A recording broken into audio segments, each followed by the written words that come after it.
right, we're here. We're back. It's Final Fantasy time. And I mildly lied at the very end of last stream, like I was just going to take the boat to where we need to go, but then I realized I have a boat. I can explore a lot of the world.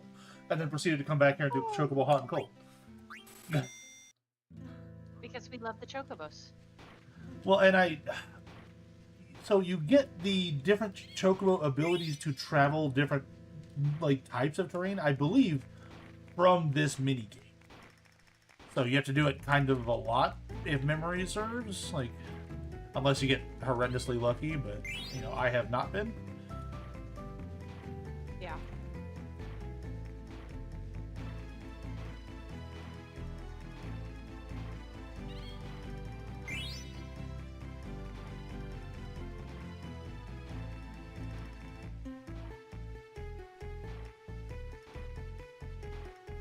Where the heck? There we go.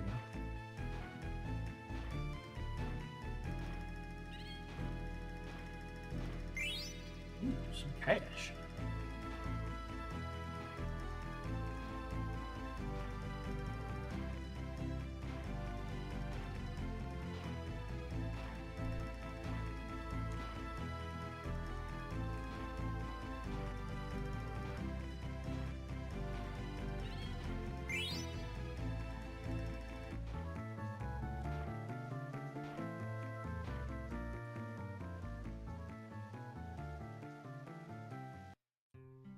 I wonder if there's like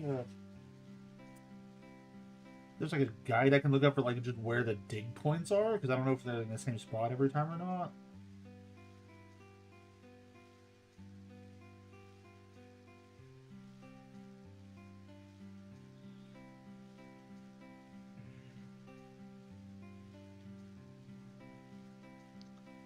From my watching, it has seemed like there's a handful of go-to spots, but it seems kind of like they're random as to which one it'll be each time.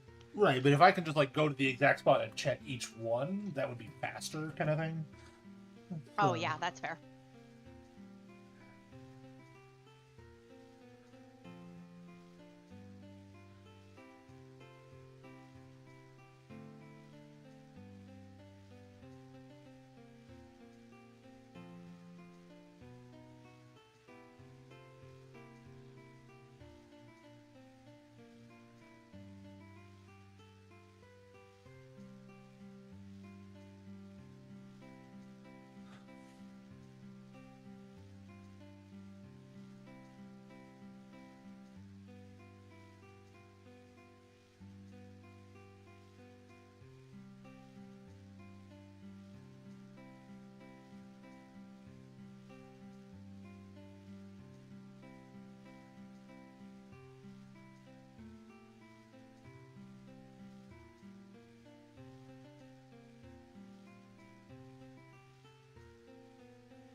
Okay.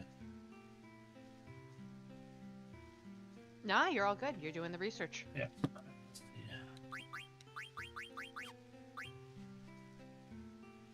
Which ones do I have?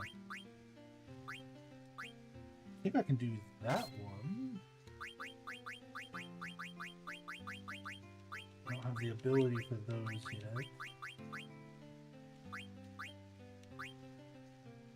I think we can do that one, at least.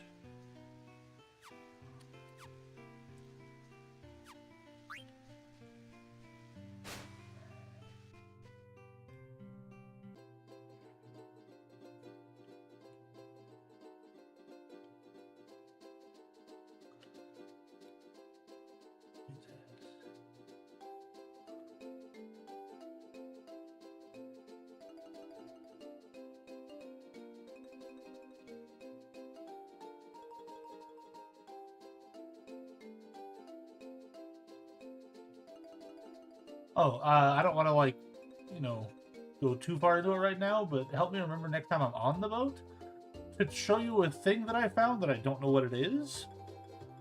But I found a thing while I was sailing back to this island. Noted.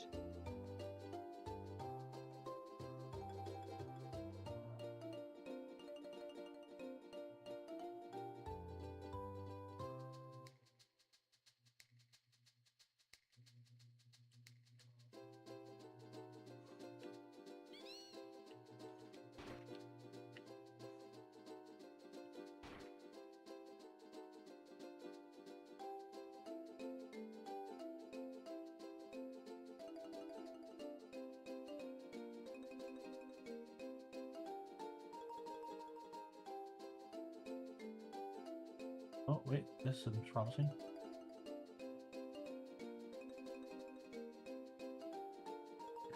Like, yeah? Oh, we're getting close. There we go.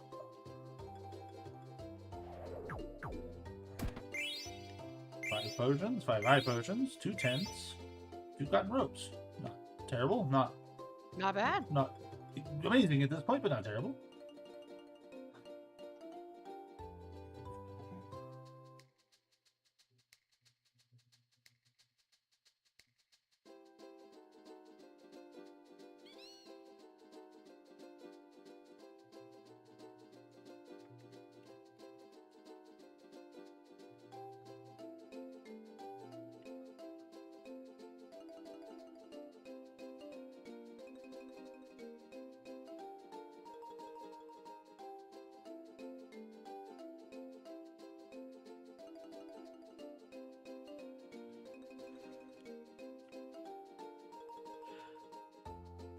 We can go back in. We're gonna do this more hot and cold because I need to find more turtle grass. There's like apparently a specific one I need to find in order to unlock the next ability.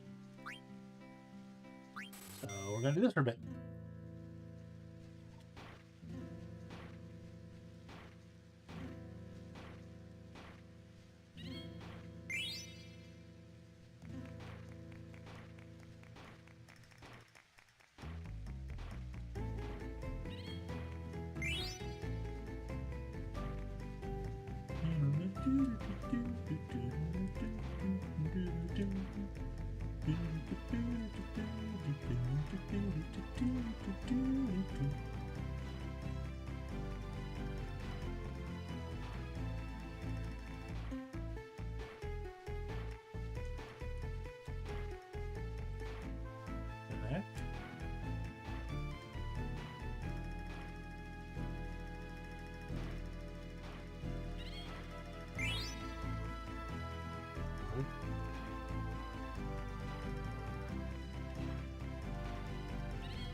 The extra 10 seconds did not help me at all.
So the one thing I did find that is a not bad piece of advice, but doesn't really help me a whole lot because I don't remember a lot of the stuff, is that for each dig spot, of which there are apparently a limited number, I couldn't find like a map or image or anything, but for each dig spot, there was only ever one chocograph. So if you dug up a chocograph at each dig spot throughout the game of Hot and Cold, then you will not ever find another one. But I don't remember where I've dug up chocographs, so like I said, not super helpful to me specifically.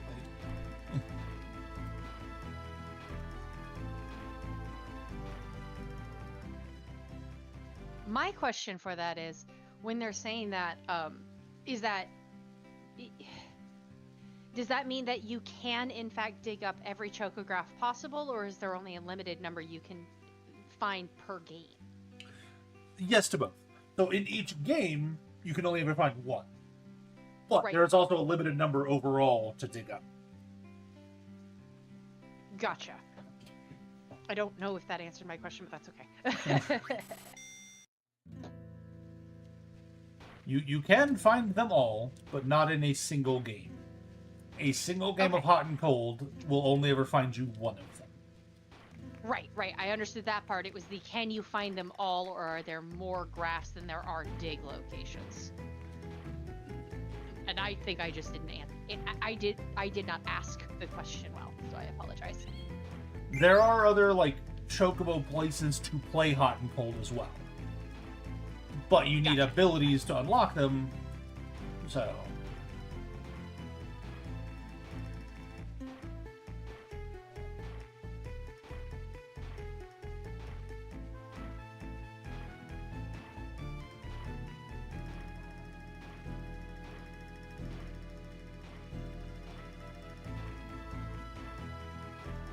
So, overall, how are you feeling about Final Fantasy XIV at this point? I've been playing a little bit. Oh, wow. That was lucky. Right. I've been enjoying it. I will admit, last night I was falling asleep and I absolutely just button mashed through a tutorial and then spent like 20 minutes trying to figure out what the tutorial had been trying to teach me because I was so tired. I was just like, yeah, okay, wait, frick. Yeah, I think... Overall, though, I am enjoying it. I think my biggest frustration is the number of even... And I've been mostly doing the story stuff, but occasionally, like, when I'm just killing time waiting for, like, you or Mac to, like, get to the area, I'll just grab, like, one or two small, just, hey, it's 1,000 XP, fetch a quest, side stuff. And those are mostly fine, but I am shocked with how much of the main quest is like, go get a thing, now bring it back to me. Yeah, that doesn't change for a while. Okay. That was like, I won't even call that a complaint. I just was very surprised that was so much of the early level storyline. And I'm like, yeah, I'm fine with those being like side quests and all that, y'all, but why is the main story for a warrior coming up and, you know, budding and all that? Why is she doing errands? Shouldn't she be learning important things? So. Yeah, I mean, but aside from that bizarre it shifts choice a little bit into like less fetch quest and more like go talk to this person and come back. But you know, there is, and it does kind of get, you know, better as time goes on. But there is always an element of like, yeah, this kind of feels like a side quest in particular. Oh, can I not? Okay. Yeah. So how? And that's just kind of like what I was noticing was the what has been to me fetch it quest as a side quest in other games. It was just like, this is what you do. Yeah, I mean, I was kind of surprised by that. There is a very good story in Final Fantasy XIV. And it's not as buried in side quests as other MMOs, but it does kind of suffer from that more early on. Yeah. Which I think is also like where I was struggling with Baldur's Gate, is there's no real like, you have to do it in this way. Like, I understand that there are like some specific things. When you do that, the plot moves on. But there's no like, go here, take care of this, now move over to this area, take care of that. And I'm really struggling with not having like a purpose. Yeah. Does that make sense? Yeah, no, Baldur's Gate's pretty bad about side quests. Strange smoke appeared. We've been drugged. Oh, wow, we have been drugged. We're flying through space.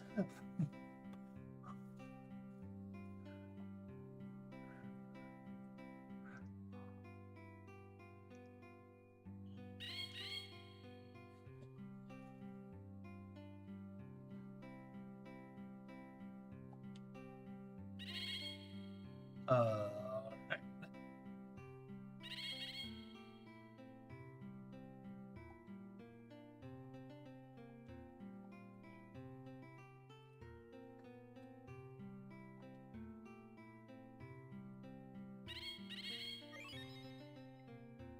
oh, we can cross rivers now. Nice.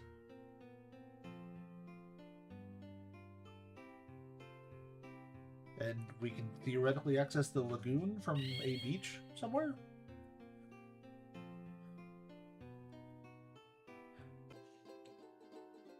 Oh, and the chocobo is now blue. Right, let's see. Well, it's more like cerulean. It's like a cotton candy chocobo, and it's the blue raspberry one. Kinda. Do we get more colors, or is it just yellow and blue in this game? You get more colors as you unlock different abilities. Awesome.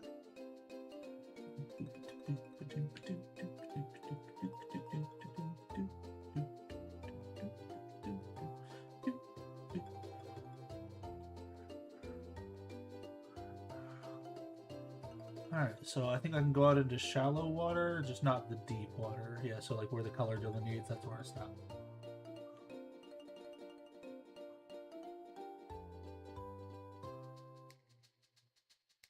Can't go up or down cliff faces. Alright. Well, it's something.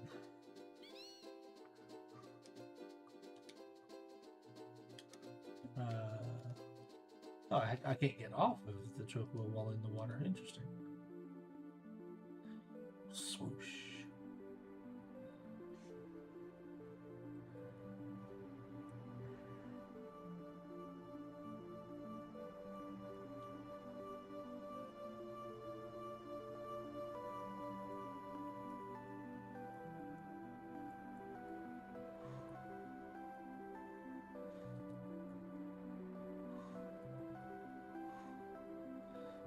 So I think to get to the lagoon, we're gonna have to find like a beach that goes like up a river or something. That's my guess. Not sure.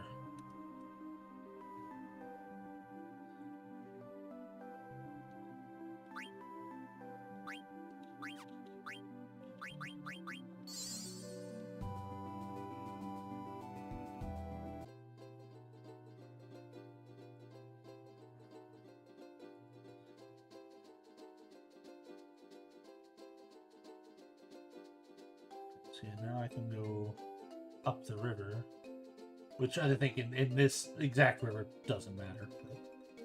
But this was just to kind of show that I could, unless nope. Okay.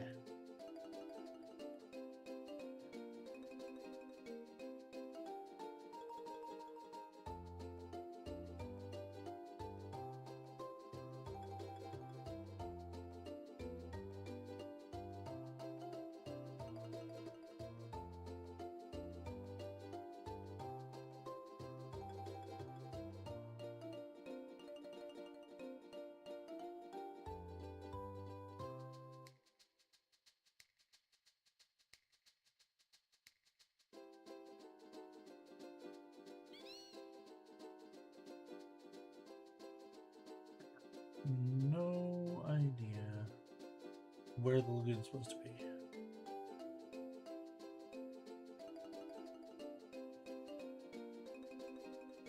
That dead ends.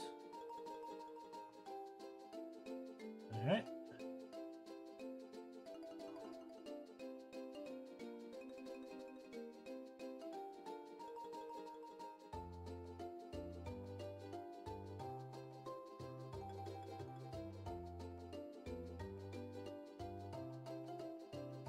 And I can't get over there. Okay. All right.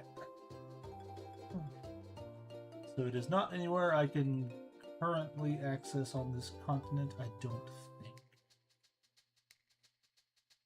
Well, that's unfortunate.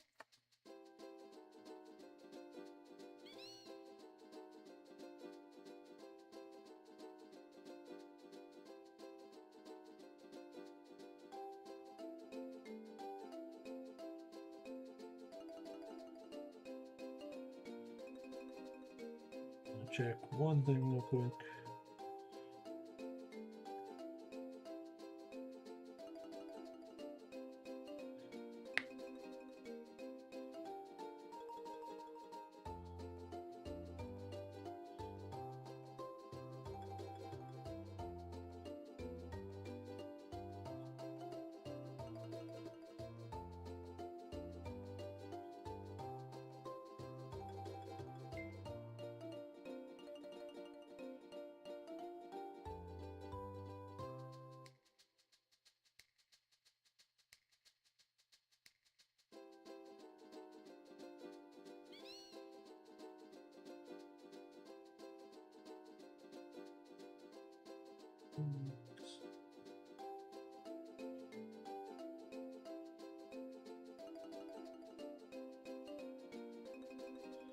Trying to count.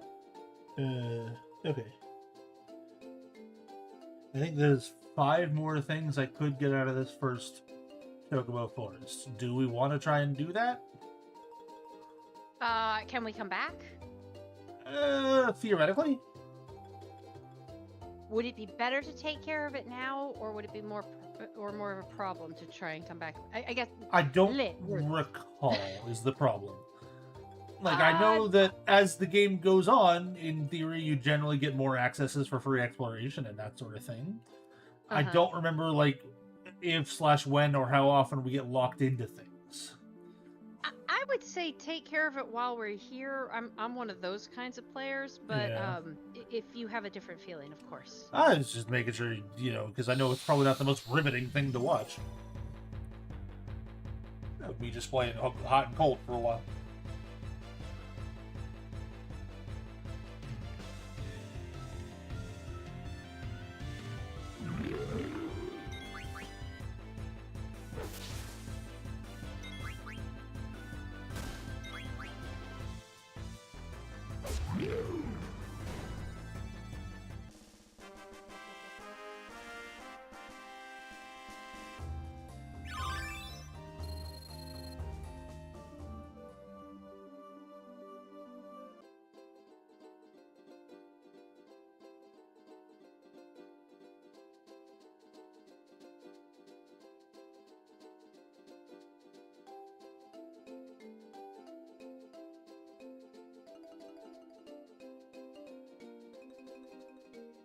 And my past it goes. I'm gonna do 3 things at once. How could you?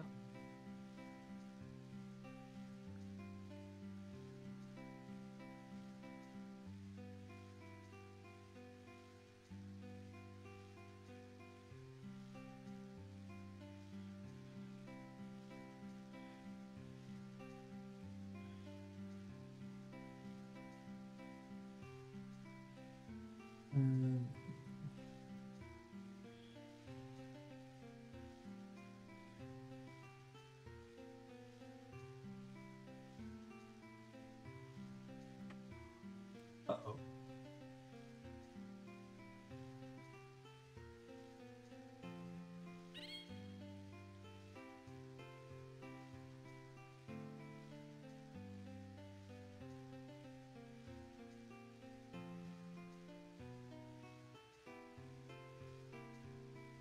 Salvage Archipelago.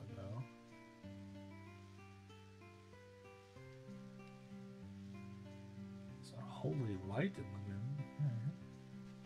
Oh, okay. So now on the map, where the Chocobo Lagoon is going to be there, I think. But Oh, awesome.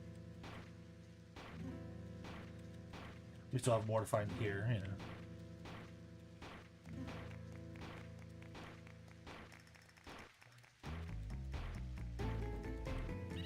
There you go.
I would say you're what, in Final Fantasy 14. What, like level mid-20s now at this point, somewhere in there.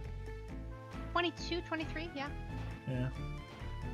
I got to do my first dungeon 2 days ago with Mac, and then yesterday I did one with a bunch of NPCs. So I'm learning how to do that now. Yeah. There are dungeon mechanics that, can get overwhelming if you try and think of them all at the same time, but they are usually pretty good about, like, easing you into them until you get a handle on one, then they'll introduce, like, another, that sort of thing. Yeah. But you have to, like, watch out for, like, a lot of, ooh, that's a deep one. Can I get it in time? Oh, I did it. It was for only 100 gil. Dang. What was that? Yeah, wow. Alright. That was depth of, like, 100 for some cash. Whatever. But, it's one of those things where, I'm also more than happy to, like, help you try and remember, like, okay, this one means scatter, this one means group up, this one means go here, Because there's a bunch of those kind of icons in some of the dungeons as you go.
Hey, another Cho'Gath. Nice.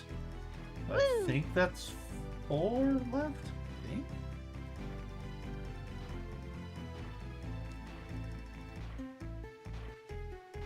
Oh, but what I was going to say is, like, you're at the level where, like, I think you're going to start, like, getting into the bigger aspects of the story pretty soon.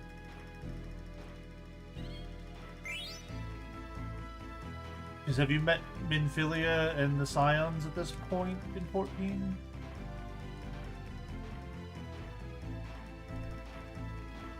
I don't know. I saw a cutscene for when I went to take the letters. I saw a cutscene that introduced Nero and his people. Is that one of his guys? No, that's introducing the Grand Companies, because there's one at each of the 3 major cities is a Grand Company. Gotcha, okay.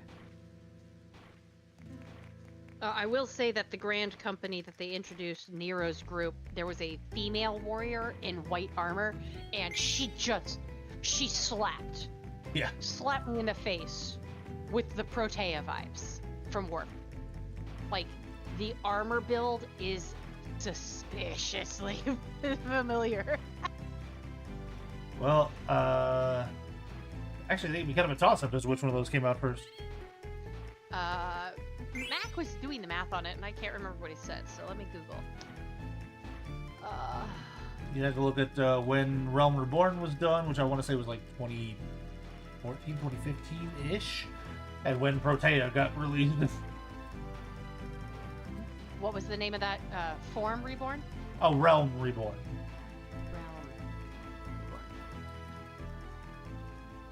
Warframe came out first. It entered open beta and launched in March of 2013. Final Fantasy XIV's A Realm Reborn officially released a few months later on August 27th of 2015. 13. But when Warframe released was not necessarily when Protea was released. Right. So now let's find out when Protea released, since we know that they both came out in 2013. Yeah, they were pretty close.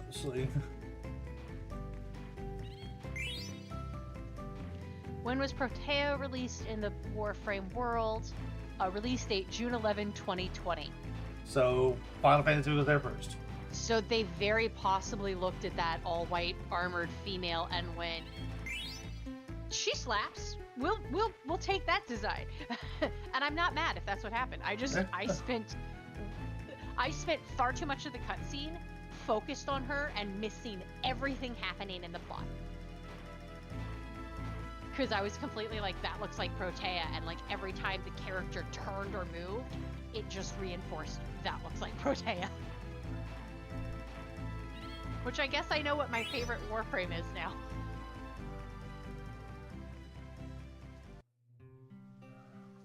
I'll admit I have thought about trying to make a mag costume, like a mag prime costume for like a cosplay, and the first thing I realized was step 1, get one of those what are they called? They're the full body suits. Yeah, just like a jumpsuit, like bodysuit kind of thing. There's a specific name for the ones that are like form fitting and they have like the footy, the gloves, and the head like all one piece. Yeah, one of those bodysuits. Step 1, just get one of those in black. Everything else, you can either 3D print or build with basic around the house items that you would throw away. Like, I wonder if it'd be easier to do like a Volt or a Volt Prime. This is how scary it was. I was looking at the Star Wars 501st. Yeah. And they literally have a how to make your armor using milk jugs.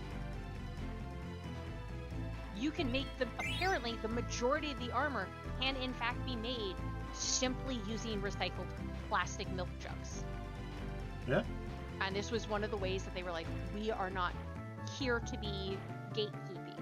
If you want to join, here's the 3D model like stuff. They've got that now. But their original builds, like the first couple of guys, were using milk cartons and spray paint, which is awesome. Totally awesome. But once I looked at the 501st, I was like, I bet I could do, because they're like, you're going to want like a black body stocking or like a bodysuit. Like, you don't have to have it with a face or gloves or anything, but it helps.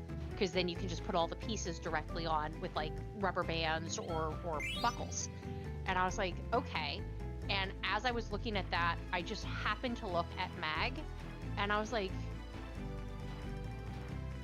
I could build a mag in about 4 days. Yeah, if I had all the pieces. I was just wondering if like Volt or Volt Prime would be easier, because I think there's less like fiddly bits on Volt than there is on mag. I'm not a huge fan of the Volt design, but I think that's also the fact that as a girl, you don't get a whole, like when I grew up, you didn't get a whole lot of female armor options. Right? I mean, the chainmail bikini is a trope for a reason. Yeah, you basically had 3 types of armor. Like if you wanted as a girl to dress up with armor, and those were a woman basically wearing men's plate armor. So you're just wearing men's armor. That's your first option. And then the second option was the bikini or the Xena armor, which, you know, it's a choice. And then the third was, let's take armor and actually see what it would take to take the concept of men's armor, but refine it to actually be appropriate for the female form. And that was a lot less rare. So I tended to just see a lot of male character cosplay. And now that I'm playing games, I'm seeing all the females that I want to cosplay. I don't have the budget for cosplay. That stuff's expensive. Neither do I, which is why I was looking to go in. Mag would probably cost me about $100. I think I could make a Mag Prime for around $100. Everything else is in the $500 plus range. Well, I also have the problem of, like, you know, what cosplay could I pull off? Because I do not have the body shape for most cosplay. Fair. But I will say there are a lot of larger male characters that I am seeing now. Yeah, like I could do the new God of War's version of Thor. I could do that. Because they actually like did a relatively like accurate version of like how an ancient Nordic culture would see like a big heroic dude, and he's just a big dude. Like he's not ripped, he's not rippling muscles, you know. He's well, and that was one of the things I found really weird when it came out was Avengers Endgame 2. When that movie came out and Thor came out with the dad bod, everyone instantly started hating on it. And no, I don't think Thor would have had a beer gut necessarily, but he was a warrior that was known for 3 things. I don't know. In Nordic culture, I think he'd have a beer gut. He liked beer. Thor was known for 3 things: picking fights, winning fights, drinking. So I appreciated when they did Love and Thunder that he still wasn't back to, you know, bodybuilder Hollywood superstar. He wasn't back to Hollywood. They kept him in that he's gone through stuff. He has changed. But he is also owning it, and he is regaining his power. And I really like that, because that to me is what Thor should have looked like. He should have been a little bit less pretty boy. He should have been a little bit more mess you up. I cannot remember Thor's companions, but in the first movie, he's got Lady Sif, and they've got the blonde, and then they've got the Asian warrior, but then they've got the bigger, burlier guy. That's what Thor should have looked like all along in my head. The bigger guy who fights with 2 axes. Because he was a traditional Nordic warrior build. He had a little bit of a gut, but man, he could swing. Yeah, I found a picture. I'm gonna send it to you. That's what he looks like in the game, and he's just a big dude. Oh wow, yeah, that's very close to the character I was just talking about. Yeah, and that's like a more like accurate representation of how a Nordic society would view like a prime warrior. Like, yeah. He's not ripped, he's not jacked, he's just big. Yeah. But yeah, the middle guy. Like, literally, the Thor God of War looks like the middle guy.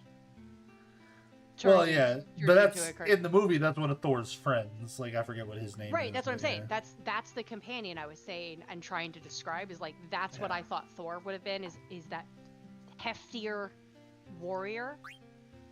And they had, now don't get me wrong, I'm not complaining about Chris Hemsworth being shirtless at any point in that movie.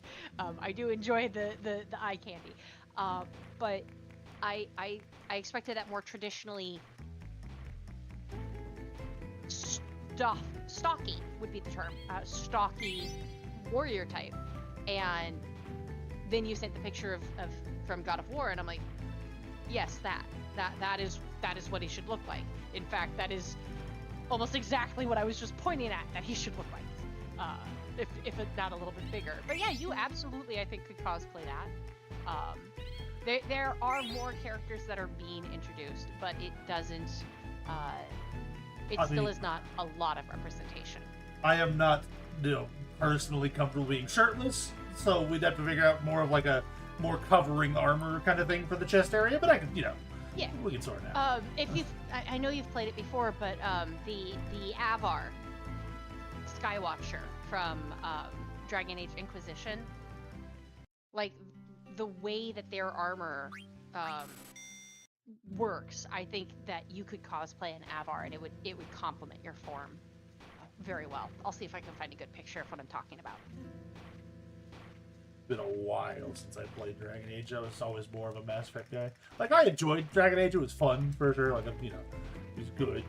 But I'd still like more sci-fi, more Mass Effect. That's kind of my more, go-to. Oh, absolutely. But like when we're talking about like a body form archetype. I could cosplay Krogan. Oh, you absolutely could cosplay a Krogan. It'd be probably the most expensive cosplay on the planet, but I can do it. God heavens, there are so many people getting deleted by bots today, or by mods today. Oh, it's just the two, and they usually come in pairs. They're like trying to advertise, like, 5 viewers here. So I just auto ban them.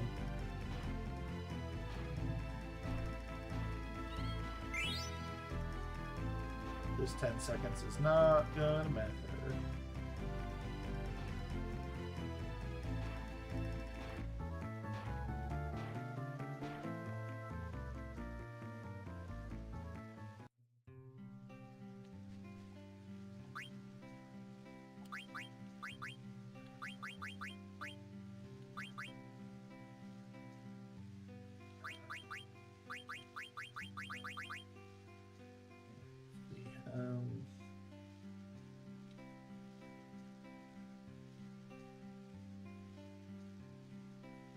Found that one. I found that one. I found that one.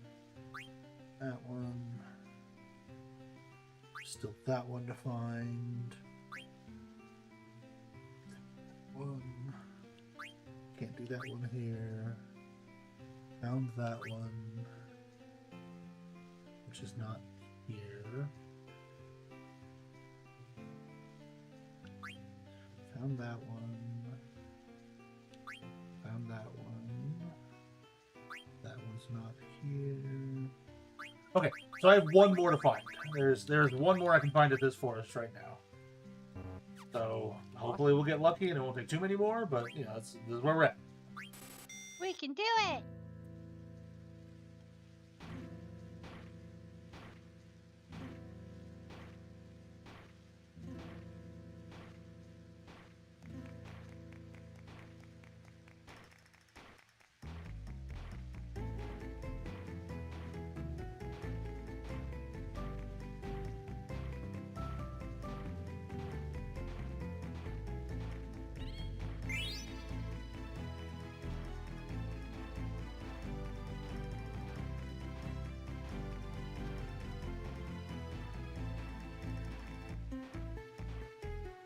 Then we get to try and get to the lagoon and, do that one.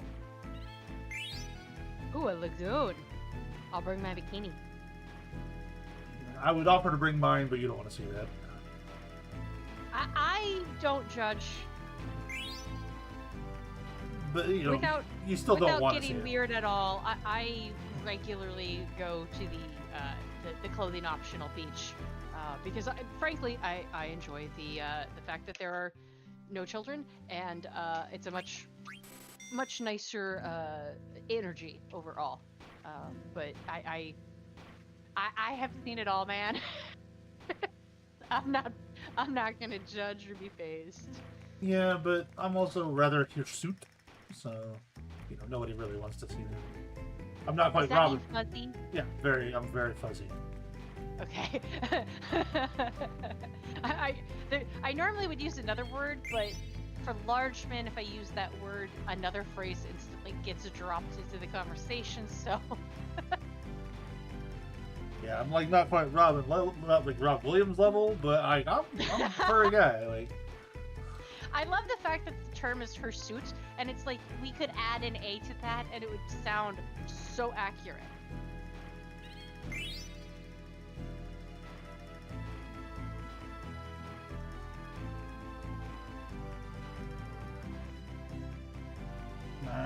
Circle out in gold. I just want the one more chocograph. That's all I care about right now. Oh. Dang it. See it? Yay! Oh, we were so close. We found it, but the time... Well, we found something. We don't know what it was. Well, here's hoping it's right back where it was.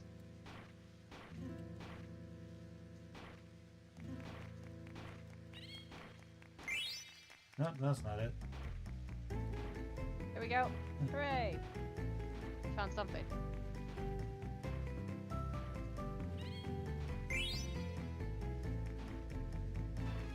There you go.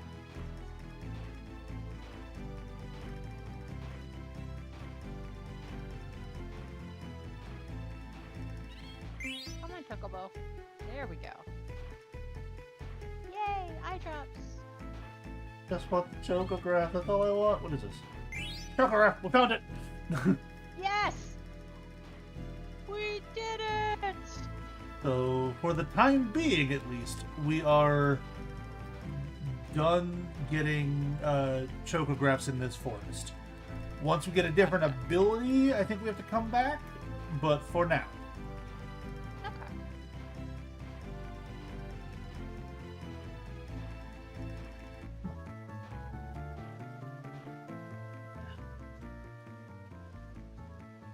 Okay. So let's. Oh wow. Okay, so the game straight up tells you when you're out of chocographs here. Got it. Well, that's useful. Yeah.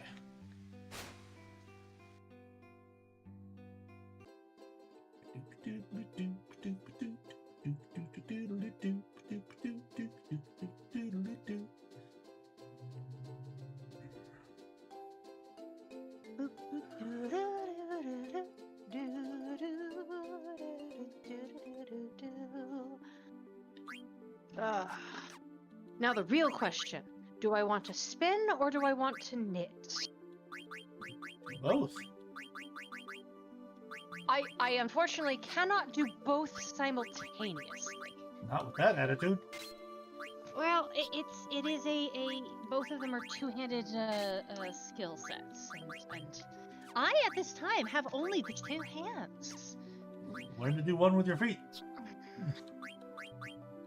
I mean, spinning also requires feet, so the problem is I don't think I have enough appendages overall to accomplish both projects at the same time. I mean, to be able to, but I do not believe I would be able to, unfortunately. Let's see, you just gotta set up an elaborate series of pulleys. I look forward to working with you to design that system. Honestly, like, I don't even think it would be, like, too crazy to try and do a spin with your feet. Because what you do is basically have you set up the yarn, or set up the thread, or not, well, the wool, you know what I'm talking about. Hey, Yeah. Clint, welcome in. On, like, a spool of some sort.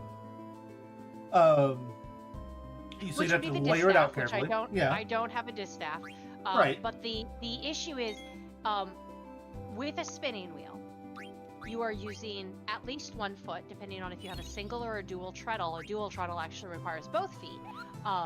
You are using at least 1 foot to treadle the wheel to continue the process of creating the spin and drawing the fiber onto the bobbin, while you are using one hand to separate and control how much fiber per length you are actually spinning, and with the other hand you're controlling how much spin is going into the fiber. Right, that's what I'm saying. It's like you use the... Spinning requires a minimum of 3 appendages just to accomplish those processes. I don't know of a way to be able to draft and measure the fiber while also treadling all with my feet. See, the thing is, that's kind of what I was getting at, is you have the wool on the spool, right? That is layered to be able to just spin, right? As it's being pulled. Oh, so that you're saying pre-drafting the entire roving. Right. That would be I tried doing that with the lemonade, with the sunset one that I had, and what I discovered from that is it is a pain in the butt because the fiber wants to cling to itself. Right, and so you might need to put like some tissue paper or something in between the layers or something. I even did that, but I'm saying, like, when you wrap it the first time and then you go to wrap it the second time, it will want to stick to that first wrap. And as you are unwinding it, it will want to pull fiber from the surrounding wrap with it, and so you end up with it still being very inconsistent and regularly breaking. It is not, unfortunately, I have not found a way for that to be a useful process, but I did try it. I had thought about doing that because I wanted to see if I could find a way to make it easier to make my stuff more uniform. And what I learned was I just have to be on top of it. You know, what I've been trying to say is, like, you set it up, like, whatever you have to do to get the setup, like, whatever layers you got to put in between the thing, you know, draft it thin, you know, whatever. You get that spinning object set up so it's on a freewheel and it'll spin, like, as you pull. So you then have one pedal that's spinning the spinning wheel, and then you have a flywheel kind of contraption, like similar to how a fishing rod works, to spin the fibers together into the feeding part of the spinning wheel with another pedal. Right, no, I understand what you are saying. Yeah. That is not how spinning works. Oh, I know. I've spun. I've told you this. Okay. Like, I understand what you're saying, and I am trying to convey that it doesn't work like that because of the requirements. And I for funsies went the other day and looked at, like, a mechanical, like, completely mechanical spinning process.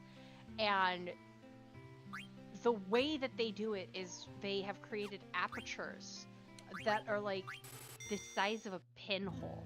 And you can only pull, like, 3 or 4 strands of fiber through at a time. If it tries to pull more than that, it will literally break the fiber because it will pull and snap it. And their process for, like, threading those, I understand why people used to lose hands. Oh, yeah. It's terrifying. No, oh, also, yes, you came in mid-discussion, but welcome in, Clint. Nice to see you. Yes, hi, Clint. We've been discussing the concept of finding a way to not have to use your hands to spin yarn. Or knit. Like, either one is potentially an option. Or knit the yarn, yes. Because you can operate a pedal with your hand. That can be done. Yes, absolutely.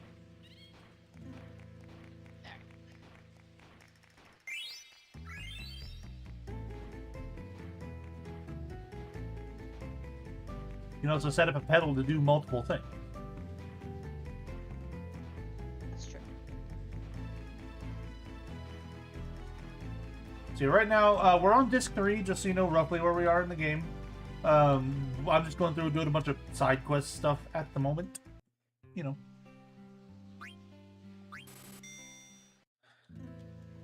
We just unlocked the lagoon. We found all the chocographs in the main forest.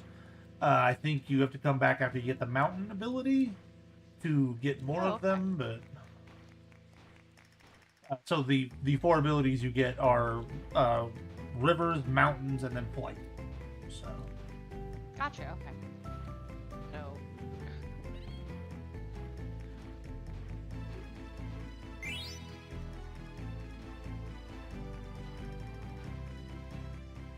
Oh, this is going to be a bit of a trial here.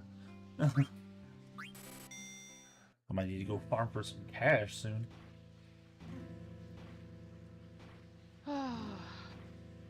that is just life, isn't it? Yeah. A little bit too real there. Go back into the fantasy game.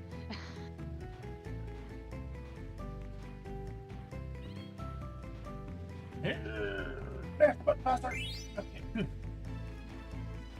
You can do it. I believe in you. Oh man, that was like 80 deaths. Okay, that was no shot, no way.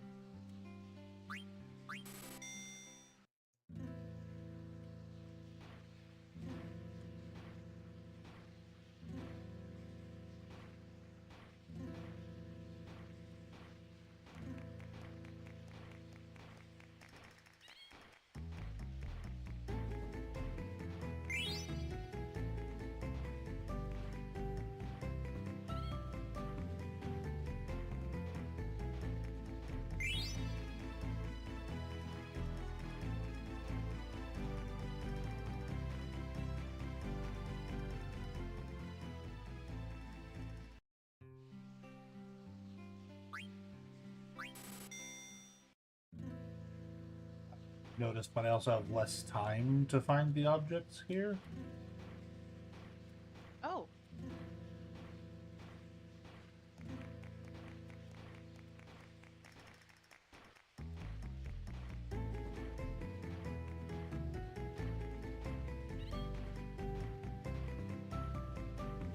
Well, that time the Moogle was literally on it. Yeah, so you have less time, the objects are deeper, and the ground has a bit of a resistance to it, so... I'll be lucky if I find 2 or 3 things in a single run this time. Gotcha.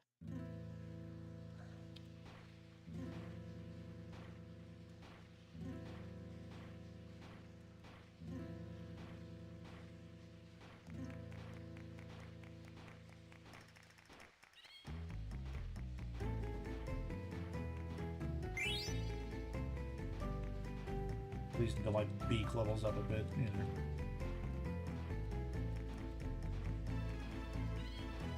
Oh, no way, no way, there's no shot.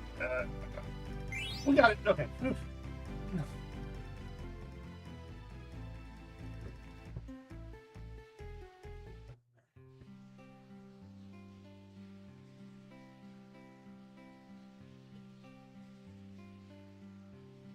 And I've reconnected to chat. Huzzah. Which is freaking out again.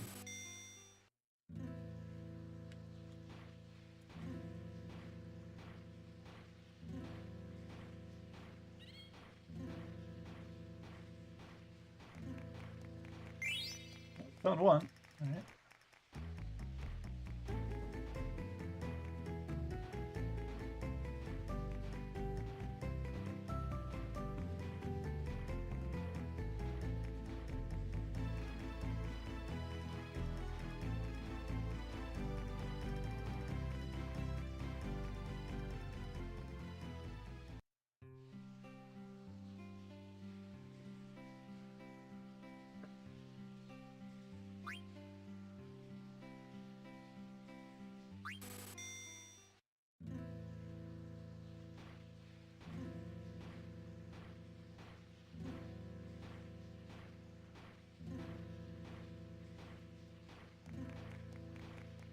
Oh, I just realized it's time for our first little ad break for the day.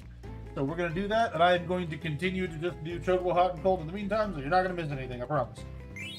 Roll on 2 Chocographs. That's pretty quick for that. And my beak leveled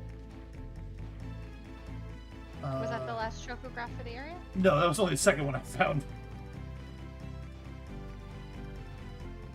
But yeah, we're going to take that break. We'll be right back.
back. I found one more chocograph while we were on break, so I think there is one more I can find right now. We're gonna see if we can do that.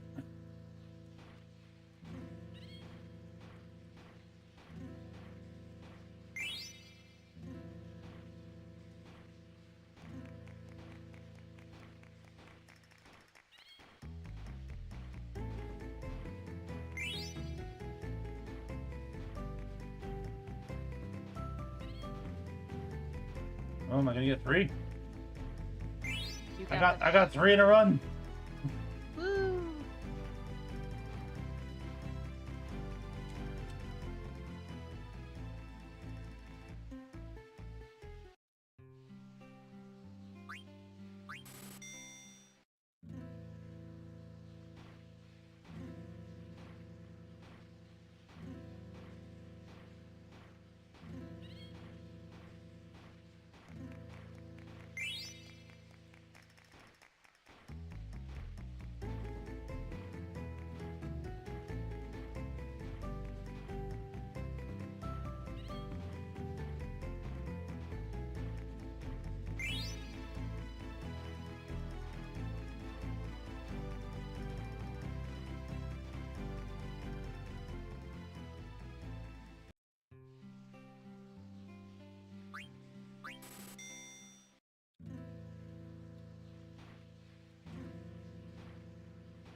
And a beak level up.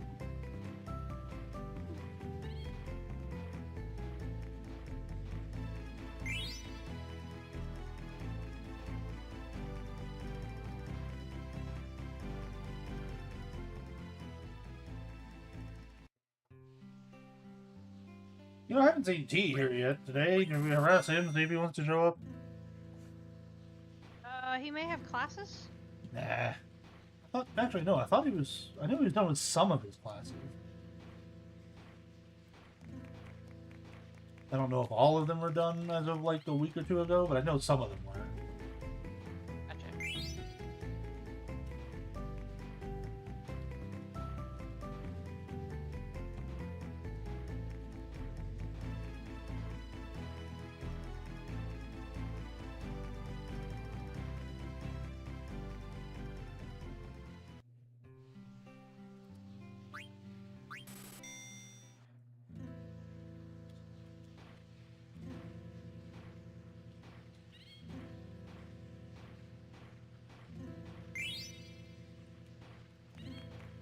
Oh wow, that was lucky.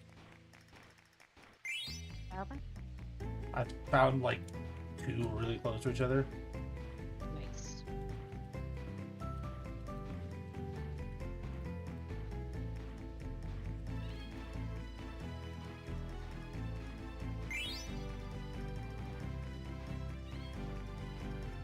I will say that the Chocobo music is the perfect tempo for spinning. Yeah. Oh, I will also say, just because you were worried about being able to spin only with your feet because of the pedals thing, drop spinning might be a little easier to do with like fewer limbs. No, you hold hold the fiber and draft it with one hand. You set the spin on the spindle with the other hand, and I use one of my feet to catch the spindle when I reach the end of a run and maintain it. Sure, but I you don't could have a spinning board. probably get the spin to set somewhat reliably with like pulleys, weights, something along those lines, some sort of mechanical tool. Maybe I don't know. At that point, it's not really drop spindling anymore. You've turned it into a counterweight spinning, which I'm not sure what the historical success rate on that is. Yeah.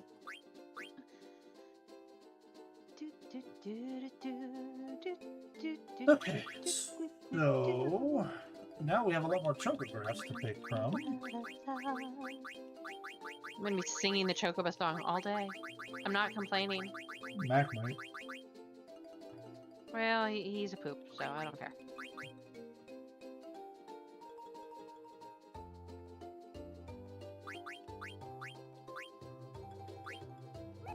He'll be more upset if it's happening tomorrow because he and I have game tomorrow.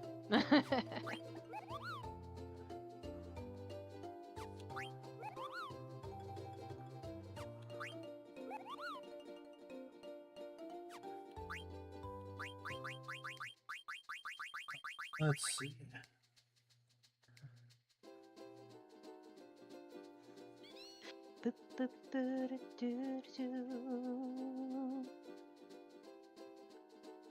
Nope, that one.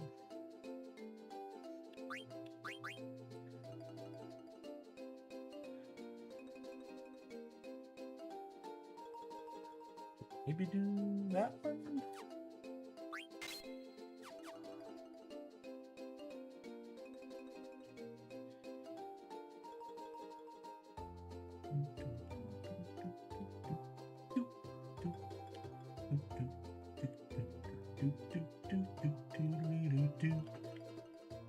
There's a hole in the ground over there. I see that. It's moving. What? Hang on, let me zoom in.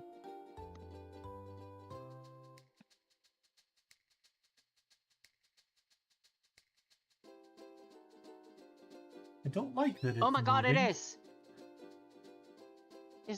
Is there a way to pan up and see if there's something above it? No, camera angle's pretty fixed, unfortunately. I do not love the hole in the ground is moving.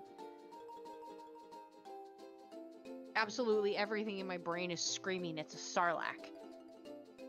Thank you, Star Wars.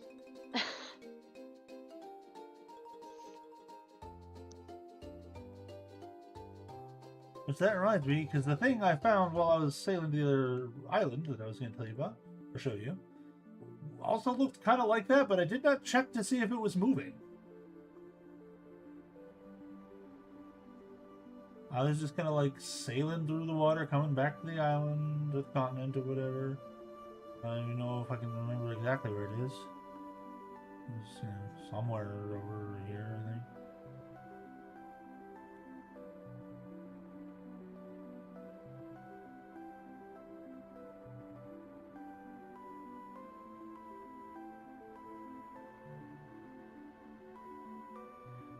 Now I'm not seeing it, which makes me wonder if that was the same hole and it just moved over there. Highly suspicious. It's probably fine.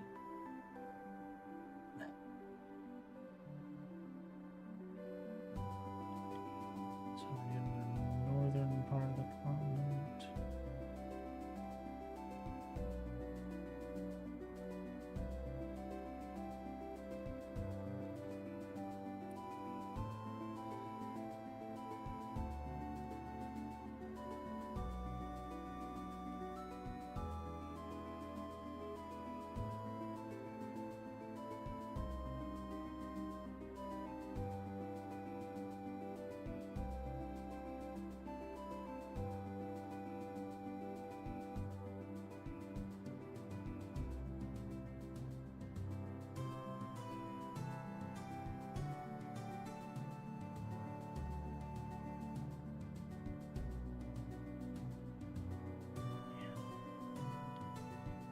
There. Which means I need to be here and find some chocobo tracks.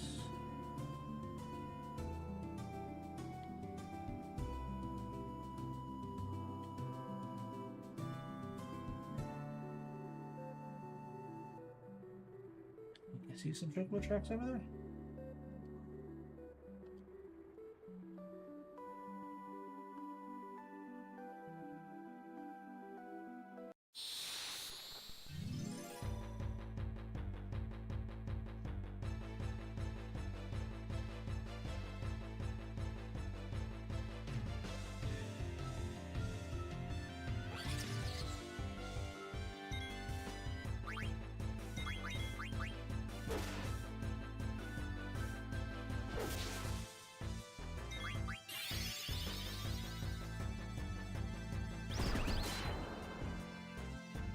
That goblin punched me.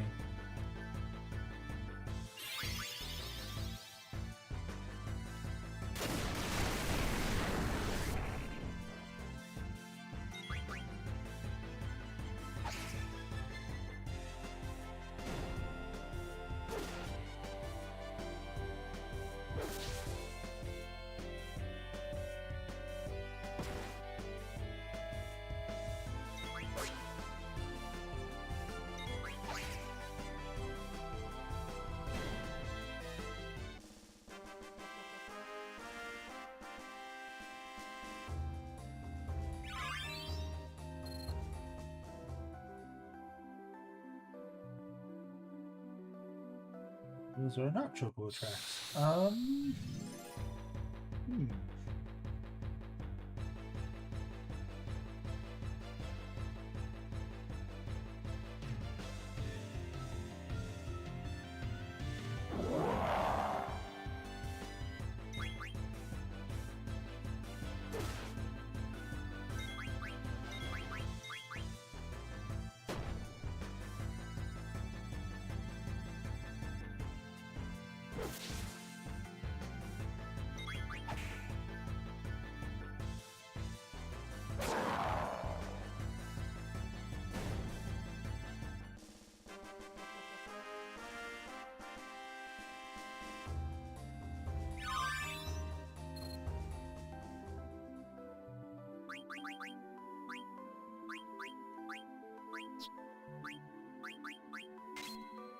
We got your new spear there, Nix.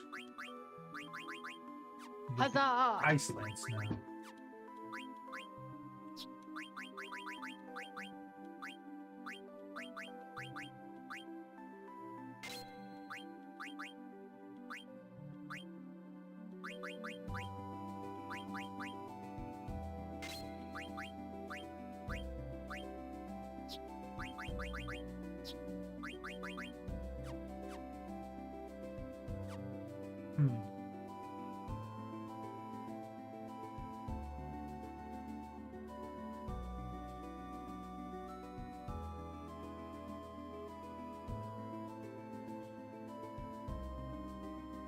Unless these are supposed to be chocobo tracks?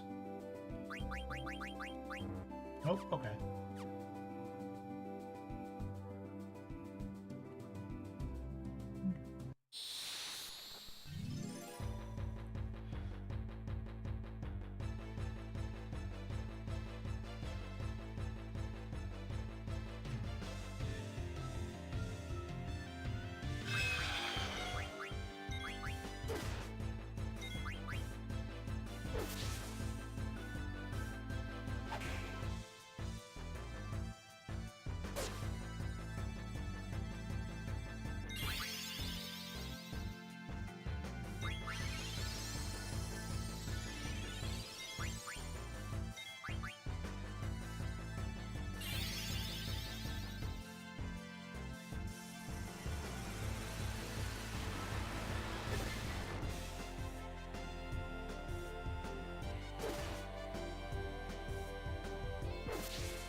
Chocobo tracks around here somewhere.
Sail around a bit, see if we can find chocobo tracks.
If so. Can I use those to get back there? Is the question. Think I can? Well, we'll find out.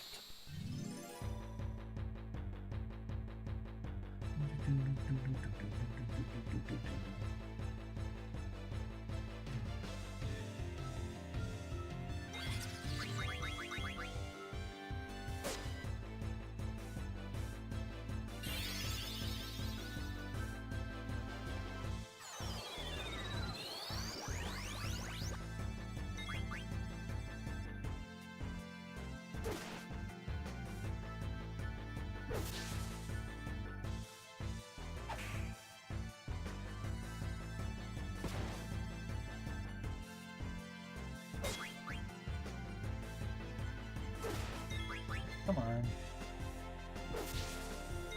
Stop being invisible, you stupid goblin.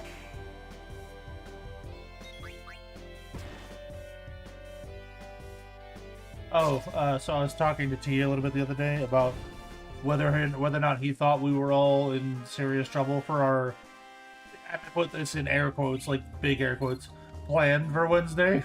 And he's like, no, we'll be fine. I'm like, you have not been listening to me. None of them have. So I'm just going to let the dice decide what happens. Yeah. I mean, I think we have, like, better than even odds on the stealth aspect of the plan. If that doesn't work, though, we're doomed. I will say your stealth plan is a good one. I think that is a really well-conceived idea, and you do have a lot going for you, because I've looked it up and I've discovered that Pass Without a Trace stacks. Yes. And you guys just took a long rest. Yep. And you have a druid in your party. Yes. So like I said, there's the possibility to get a +20 to the roll off the fucking bat. So the stealth side of it, not a bad plan. The contingencies that you guys are already preparing are all really well thought out. But I agree with you. I do not feel that the table as a whole is properly cognizant, recognizing the true danger. Yeah. The plans are not bad. That does not mean that the idea is good. I mean, my primary I can't say goal. more. My primary goal is, if/when things go crabwise, get outside. Which, given the information that your party has, is not a bad plan at all. And I can't say more as the DM running it. Yeah. But it's But like, I if will agree that... with you. I do not feel that the party has given the appropriate weight to your concerns. I will say it like that. Rutil, like, if the Jabberwock wakes up and it starts getting aggro, Rutil is just going to grab Witnit, may as well turn invisible for, what maybe possibly minor advantage that might give him, and start running outside. I mean, again, you guys do know that there is a blind sight, true sight item in the stat block. Yeah. That's why I said maybe possibly 20, minor. So I gave you guys some, you can't, if it's awake, you can't sneak around it. It will see you. Yeah, but if I'm invisible and it's focused on somebody else, maybe. Yeah. Maybe. It has a scream that is gonna mess you up, and also Superman eye. Like, Yeah. it literally has Superman eyes. It can see you and it can laser beam you. I'm not trying to be like. Oh, I am well aware. I am for the party doing what they think is the best plan. I just want everyone to be really cognizant. It seems we're going into the end game on at 11 this week. I don't know how this is gonna end. I believe I summarized it with my Atlantis reference. We're all gonna die. Like, No, just there is a the very- resigned old lady. We're all Yeah. gonna die. No, it was more for me. Like, I had the realization yesterday, Galg. You know how Mac was talking about, oh, we could play the Crooked Moon setting, which the game starts with your character has died Mm-hmm. and is reincarnating in a new world. Possibly. All right, one of these beaches I'm going to find that has the chocobo tracks will actually let me get where I'm trying to go. Dang it! There is part of me that's just like, if you guys somehow manage to TPK, I'm just gonna be like, we're doing Crooked Moon next. You absolutely can do a new character, or you can bring your character, new race, new class.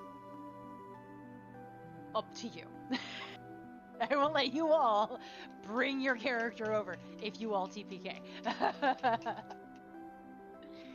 But I'm going to strongly lean on the, please look at the look at the Crooked Moon species and take from the list, my friends. But at least that would be a really easy segue on a level. No, like I said, I have my priority, which will be get outside. Okay, where the heck?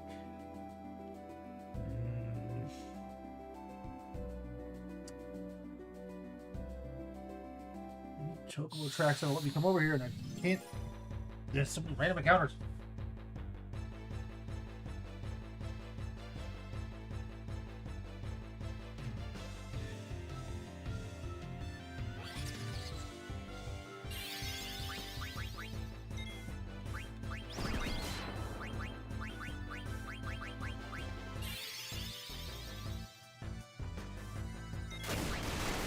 Oh, hi, Pete.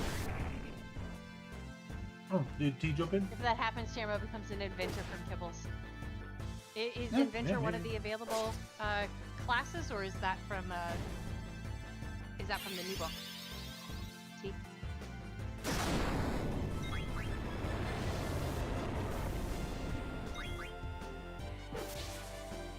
Is it from the first one or the second one? Because I haven't reviewed this. I don't think I have the PDF for the second one, or for the first one yet. Or if I do, I haven't read it through yet. Okay, okay. I should have that on this computer. Let me pull it up and I'll take a quick look. As far as I've gotten with like what I want to play next thing is seriously just like Bellblade sounds fun. Yeah. That's as far as I've gotten. With like the weapon idea, we talked about like a little bit. Right, right. Oop. Pokey catch. You want the ant? I'm just trying to catch all the things at least once or twice. Yeah, fair enough. What is this, a Pokemon for ants? Definitely not. I have mixed feelings about the Zoolander movie. Like, it's got some funny moments for sure.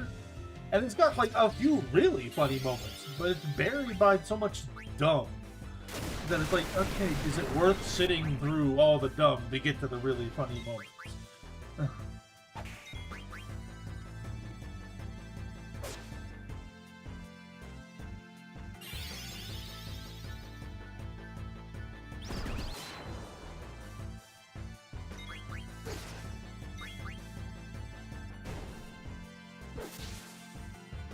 Well, like the moment where between like Ben Stiller and David Duchovny, where Ben Stiller just like forgot his line and so repeated his last one, and David Duchovny stayed in character and just improv a response. Like,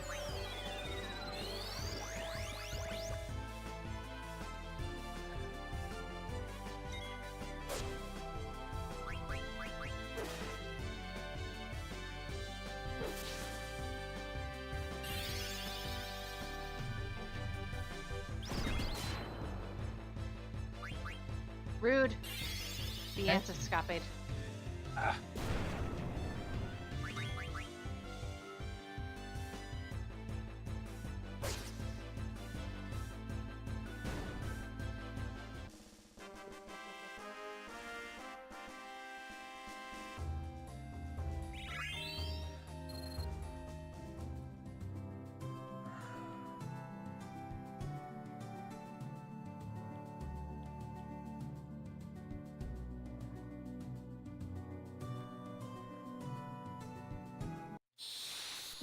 What the heck?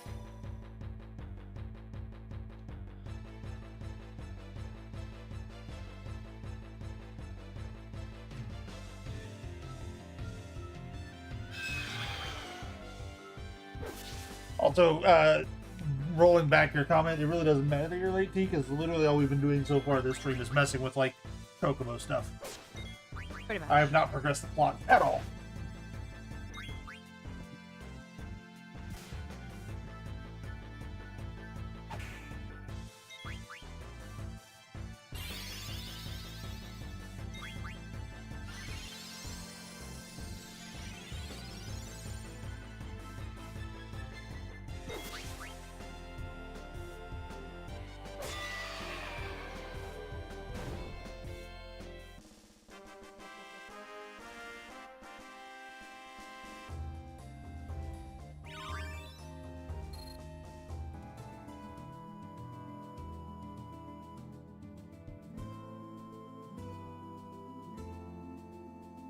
There are no Chocobo tracks in anywhere that is helpful. This is annoying.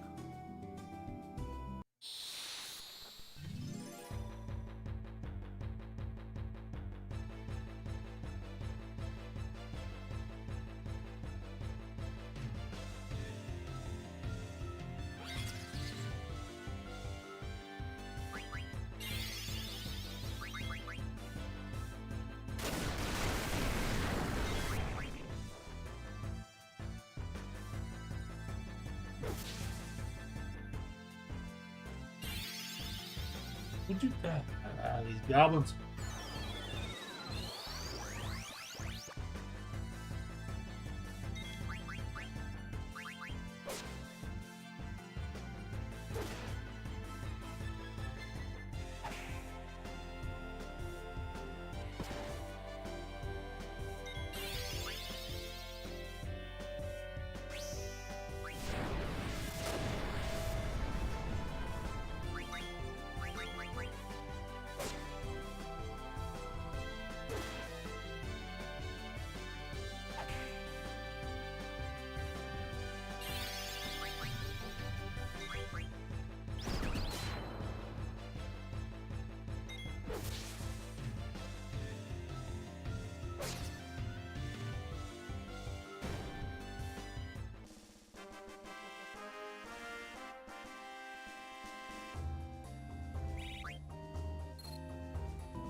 Ooh, now there's an option. Kibbles introduces a subclass called the Tech Fighter. I'll have to look into that too.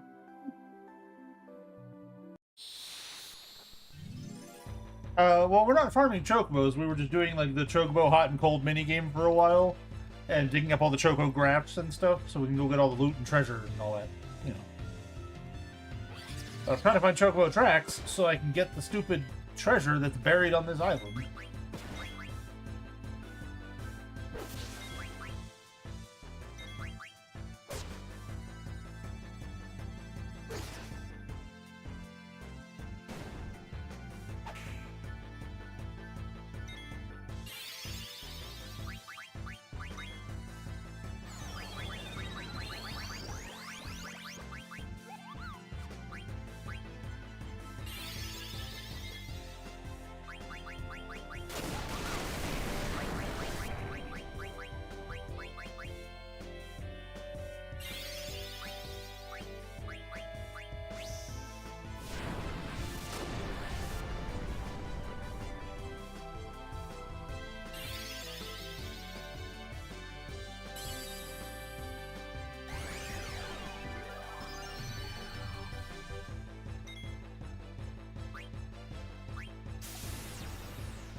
So, Thiago, I'm not opposed if you want to play an inventor in the next campaign, but I will say you and I are going to have to work really closely on attaching, picking a background that's going to give you the appropriate connections.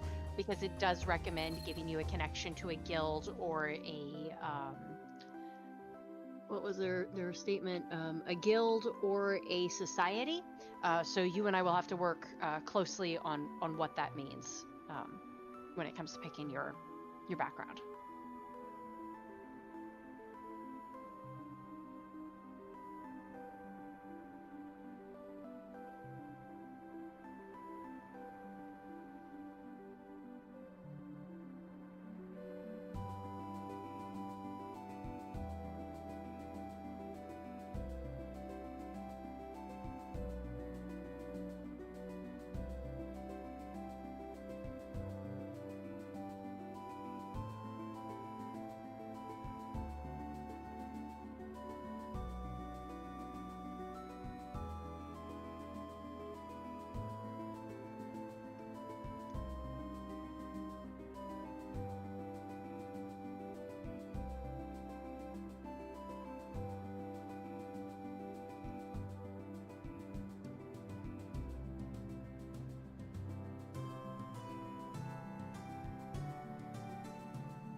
More chocobo tracks, but that doesn't help me because that doesn't get me where I need.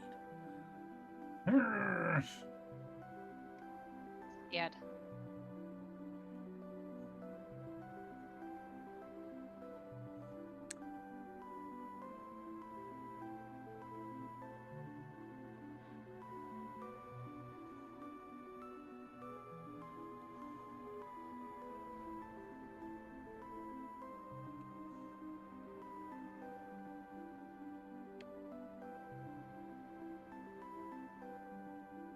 Speaking of just like classes and working with GMs on stuff, I know I've mentioned a few times that I want to try and like make an archer class, and everyone's response is just play a fighter that uses bows, and I'm like, that is a starting point, but fighter kind of forces you to branch out after that, like when you're picking other fighting styles and that sort of thing, like. Yeah, I think the issue is having a class that is dedicated to a single weapon doesn't really work in D&D in general. But that's why I would, want to like, because you can take aspects of the monk, because the monk is ostensibly dedicated to unarmed combat. I mean,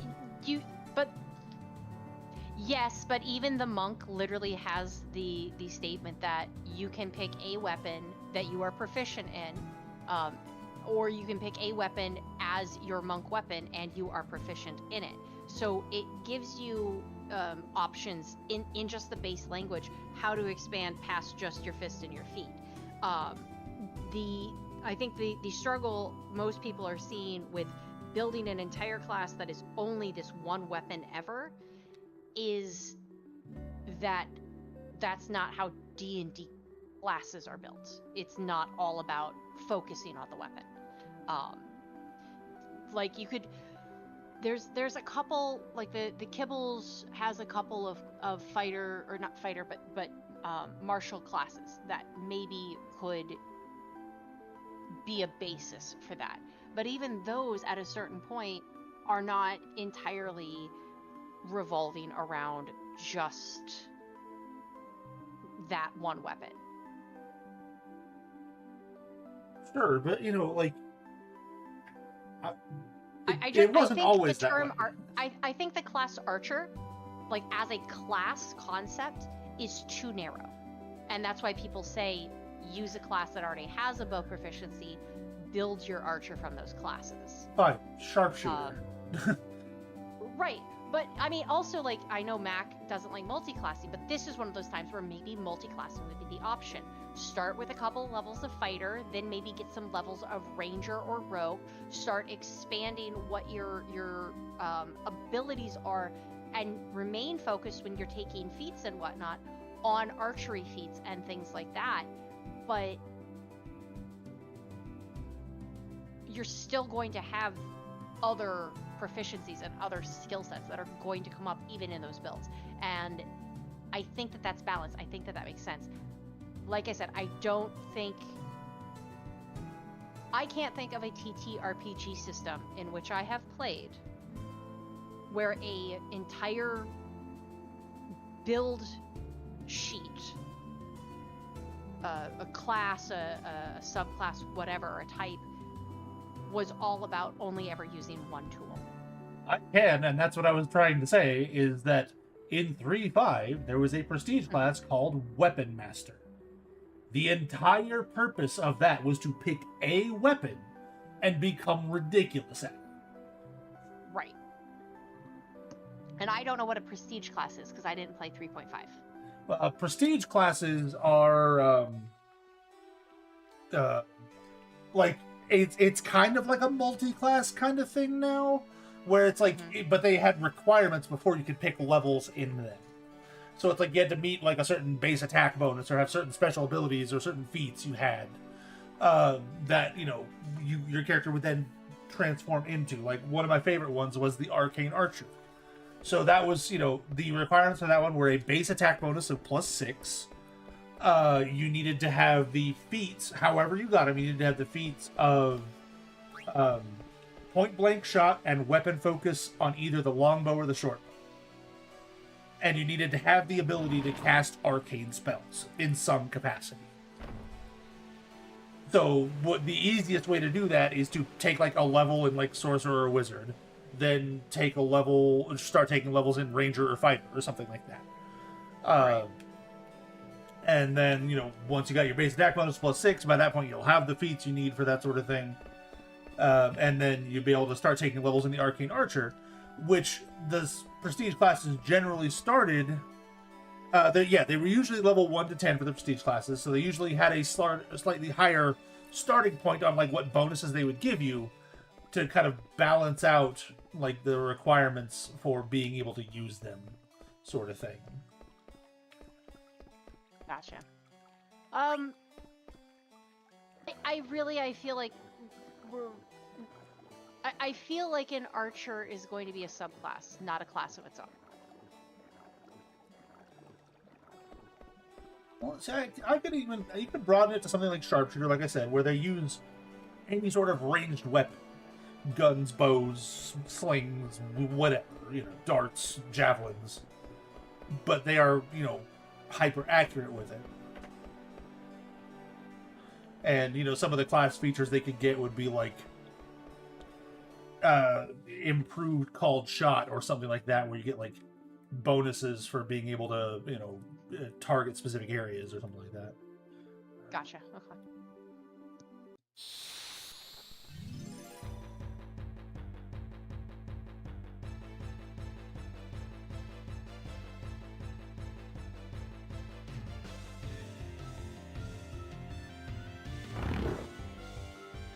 Yeah, they would get, you know, like fighter levels of like attack bonuses and multi-attack features, that sort of thing.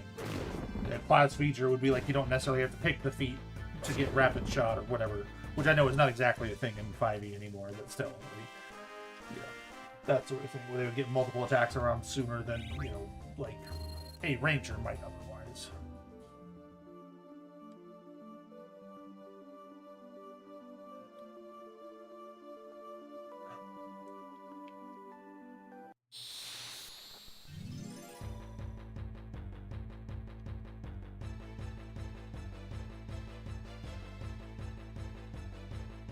And I know they fixed some of this in, like, some versions of TTRPGs, but, like, I believe that they should be able to add their primary attribute, which in this case would be Dex, to damage as well as to attack.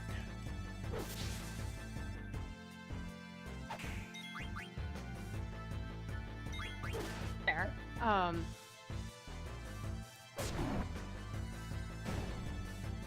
I don't have a problem with adding your attack skill modifier also to the damage. Yeah. Unless it's like, oh, and it's an offhand attack kind of thing. Like, I get those moments where it's like you're making a spare shot, you don't get the extra bonuses because it's like it's a quick shot thing. But overall, I agree. I think that if you are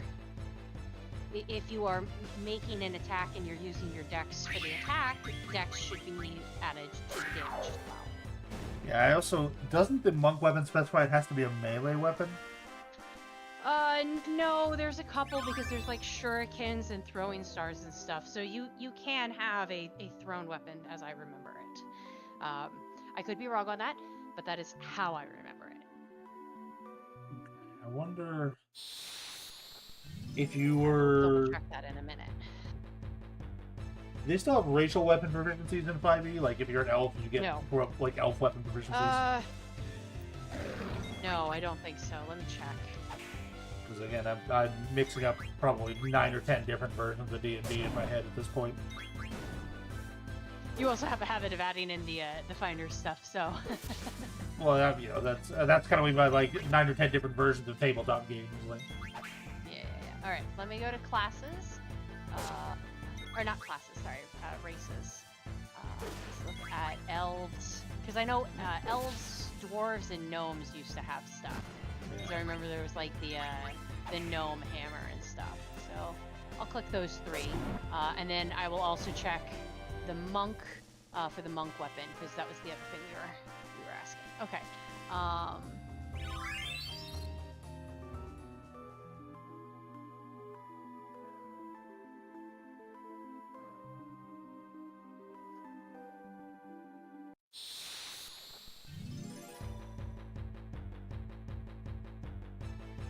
Alright, so when you are playing an elf, depending on which of, if you decide to take one of the alternate histories rather than just like the base stat elf, you've got the subspecies of the dark elf, the high elf, and the wood elf. High elf and wood elf do give you weapon traits. High elves give you long sword, short bow, and long bow, as does the wood elf.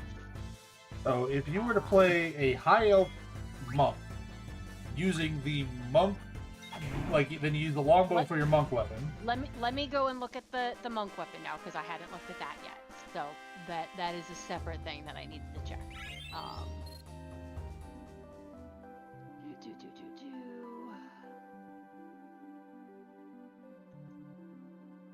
right.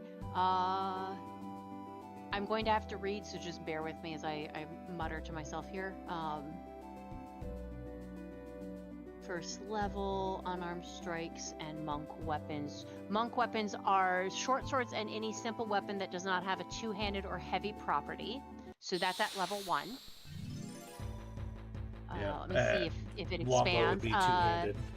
At level 2, you train yourself to use a variety of weapons as monk weapons, not just simple melee weapons and short swords. Whenever you finish a short or long rest, you can choose one weapon, touch it, and focus your key upon it, and then count this weapon as a monk weapon until you use the feature again. The weapon must be simple or martial, you must be proficient, and it must lack the heavy and special properties. So while you can have a ranged weapon, aka a dagger or a shuriken or something that you throw, it cannot be a bow. Well, it said black. The heavy. Oh, sorry, or... it cannot be a longbow because a longbow is a heavy weapon. Longbow's heavy? Isn't it? There was a reason. Think so. I might be misremembering. Mac had a conversation about bows the other day as monk weapons, and he also might have been referencing something from 5.5, which I am not looking at. Yeah. So according to this, simple or martial, proficient in it, lacking the heavy and special properties. Let me see if that further expands at any point down the line.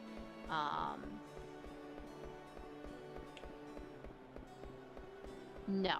At level 2 gives you the basics. Level 1 and level 2 give your fully expanded monk set.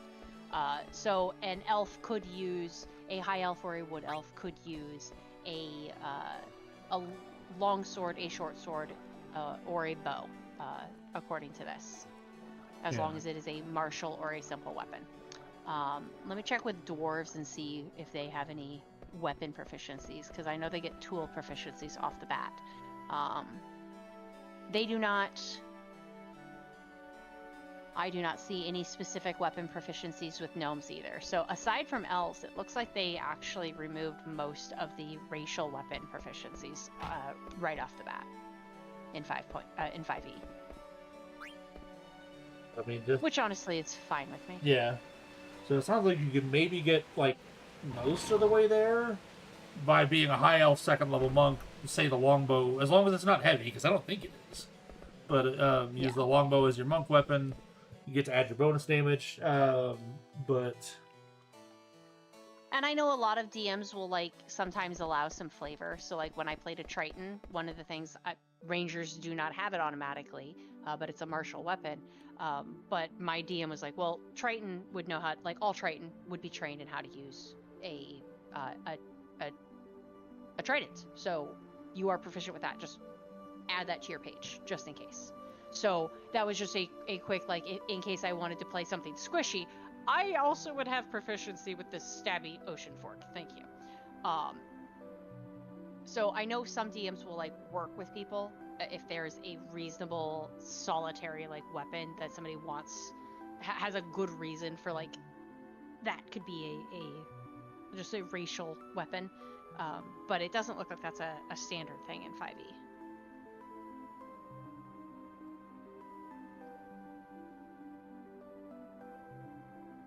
But yeah, it looks like if you took a couple levels in monk, maybe you could make a bow your weapon. Well, and since starting at level 1 is boring. I mean, you say that, but I actually prefer it. And the reason I prefer it is because it allows for more RP early on. And Okay, really I for will character and party integration. clarify my statement. Level 1 combat is boring. Yes. Yes, level 1 combat is either extremely boring or very rough. There is no in between. And I've played with DMs who were not good at balancing it, and it was always very rough. I've played with DMs who were very good at balancing it, and it was always very boring. I've played with DMs who read the room and decided whether or not this needed to be a quick and easy, just like, okay, you knocked the 3 people out, good job, and now they called in backup and you guys have half of the city guard on you. Like, pick your battles. I disagree with that, T. Just from a knowing how players operate level, waiting until level 3 for subclasses, I think, is a good move. Because it lets players figure out what they want the character to be. I fully think, and this is a very unpopular opinion, I think all classes should get their subclass at level 3, including sorcerers, wizards, druids, clerics, and warlocks. I think it's very stupid that half the classes get their subclass at 1, and half of them get it at 3. Because you have people who are like, well, I wanted to play this dumb archetype idea at level 1, and now they're locked in it. By level 3, they're like, I kind of want to change things, and now their only option is to multi-class. Whereas I can play my ranger for 3 levels, and right now, I'm pretty convinced my Monday Night Ranger is going to go Swarmkeeper. By level 3, like we just got to level 2 last week, by level 3, I don't know if I will still be on Swarmkeeper, or if I will think that maybe I should take Gloomstalker, since we are going into a mostly subterranean world, it seems. Well, and not even from like an RP standpoint, which is important, I'm not discounting that, but like, from a mechanical standpoint, a lot of players need some time to figure out how their class works. Exactly, and even if you're playing a class you're super familiar with, just because you had the idea, like, I admit I've totally done this by accident. The Triton Ranger that I played, I accidentally made her brave, and Ariel from Little Mermaid combined. Did not mean to make that character, those 2 characters. but that was the character I ended up with. I have also played characters that when I started the game, had a very, very small idea of what that character was going to be and why. And within a couple of levels, that character was having to make choices and dealing with things that I, the player, had not considered that were actively shaping the character. And so my little plan no longer worked. So I don't think subclasses should be level 1. And I will continue to say that until my last breath. I think subclasses should be level 3. And I don't think anyone should ever multi-class before level 5. I think they should take their first 4 levels in the class that they started in, get up to that feat or ASI, and after that, level 5 is when you consider if you want to multi-class. Because that gives you 4 levels to have gotten to know your character, 2 levels to have gotten to know your subclass.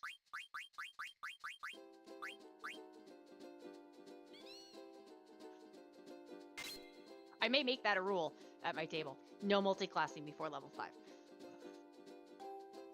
But I will go that far. Like, say, but I will also judge that. Yeah, I will also judge that based on the table. If right now we don't have a lot of people that are very interested at all in multi-classing, so it's not really that big of a deal.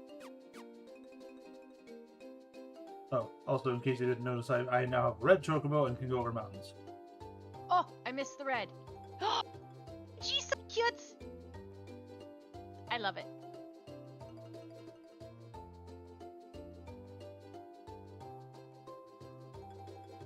I love how it just runs on top of the forest. Yep. Well, that's the evil forest, the one that turned to stone at the very beginning of the game. Oh, okay. Oh, what was that down there? Which part? Where? Oh, it's just a gap in the rock. I just saw color and I was like, "What's that?" Okay, there's tracks. Were those your tracks? No, those are where you can summon a chocobo if you found another way to get here. But I kind of cheated and found I found the long way to get here first by making it the shorter way. So I don't know what that means, but okay. So there are various and sundry, like, as you play through the plot, times where you will end up back in that segment of the world. Right. But you can't go through the gates because they're blocked off for plot reasons. Uh-huh. So what I did instead is I went and did a bunch of the chocobo hot and cold until I could just go over the mountains and say, screw your gates.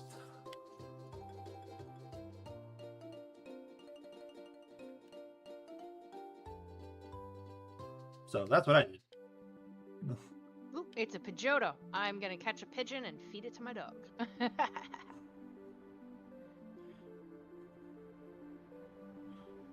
Alright, so now that I can go over mountains, I should be able to get this stupid thing down here that I was trying to get earlier.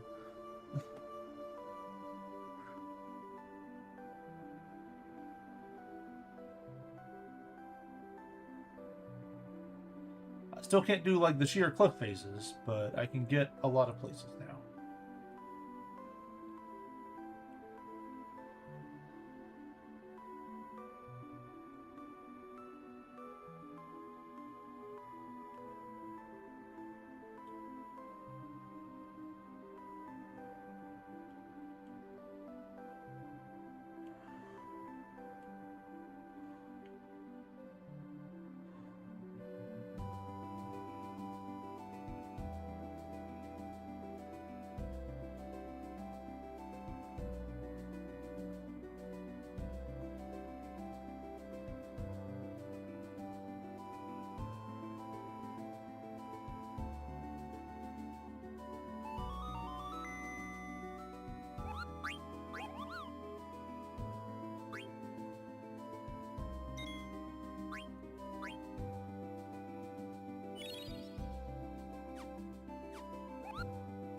Yay, we're saving Koopo! Or are we saving Koopo? Elbow? When I saw the let's save Koopo, I didn't see the comma, so I was like, let's save Koopo! Or is it let's save Koopo? I said porque no los dos. Two things can be true.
Pokemon got away.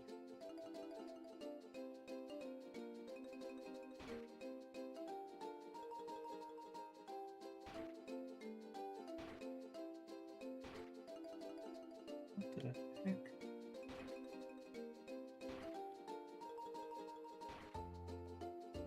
Oh, we're close.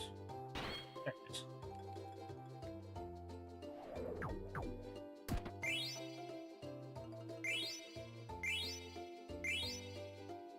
Treasure chest! Woo!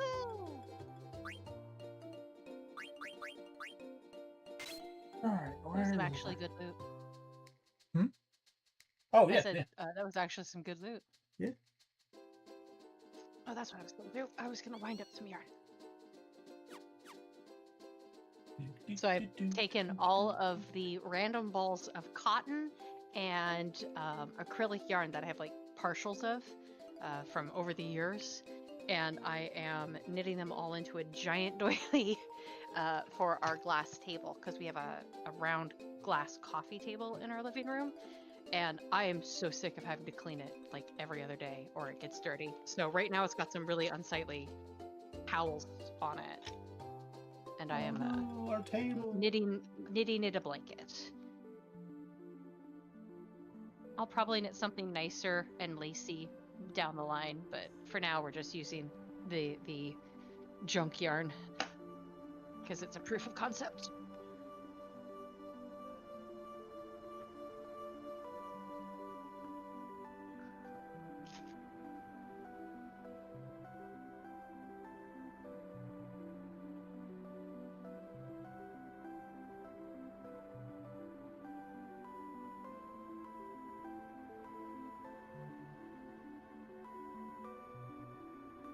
I think I see some tracks.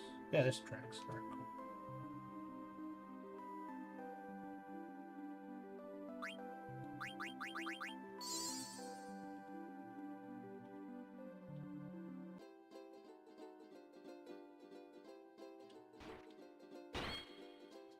I am cheating a little bit doing these because, like, finding these without the guide would take 4 times as long for no reason. Valid.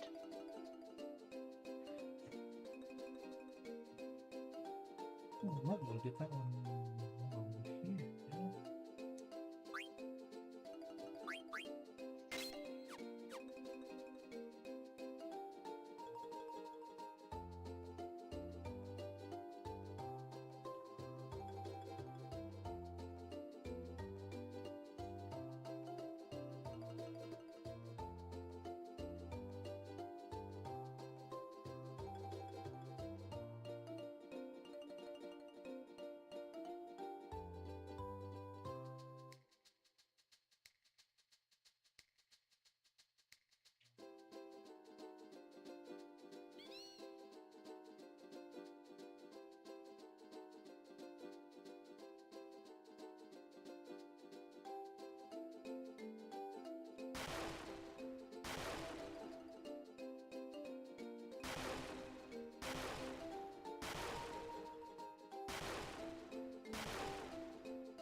Ooh, dragon claws. Nice. Next up on our list, faraway looking.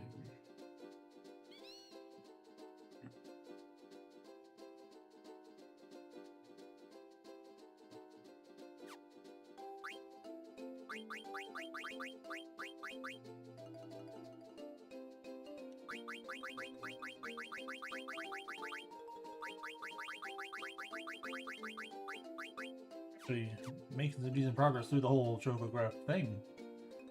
That's awesome. Because And there's they're only super like cute. 25 or 30 of them total, so.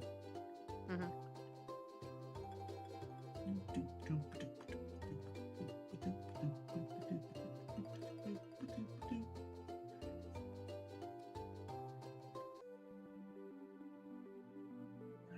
for that one. Park down there, apparently.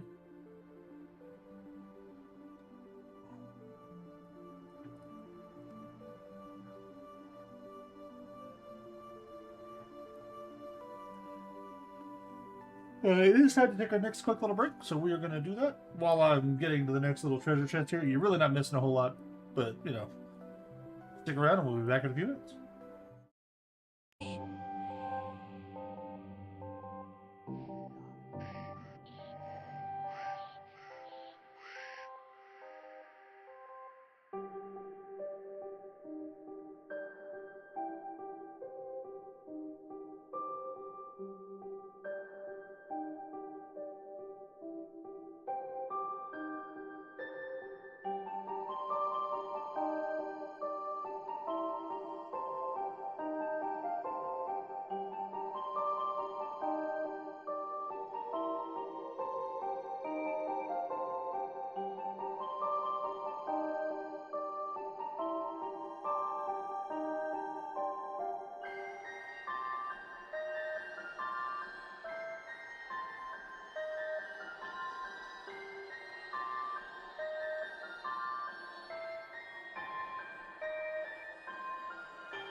And we're back once more. Hooray, hurrah!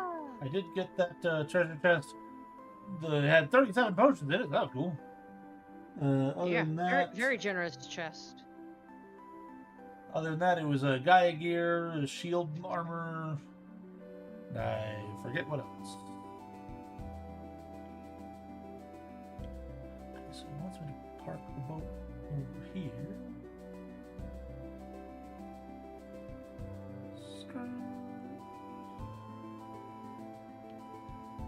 Oh, those tracks right there.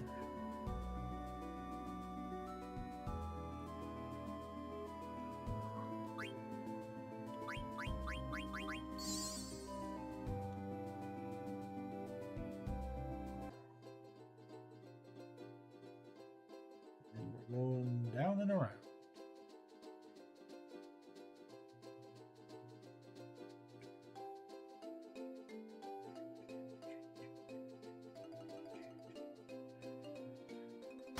Oh, wow. Okay.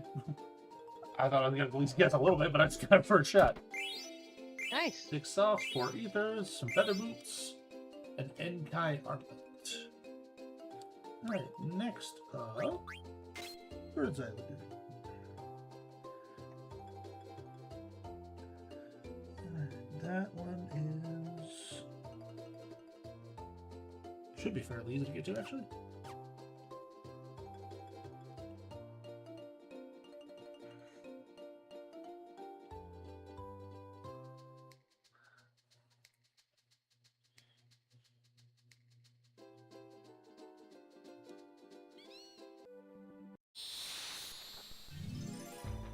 Ah, hit the deck!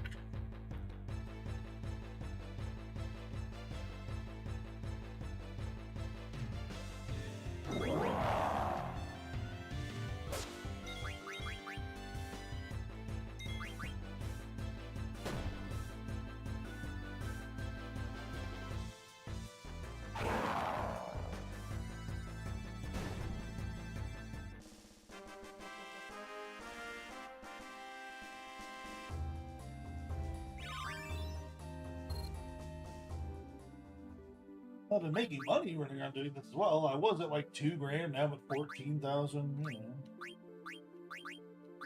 know. That's quite a improvement.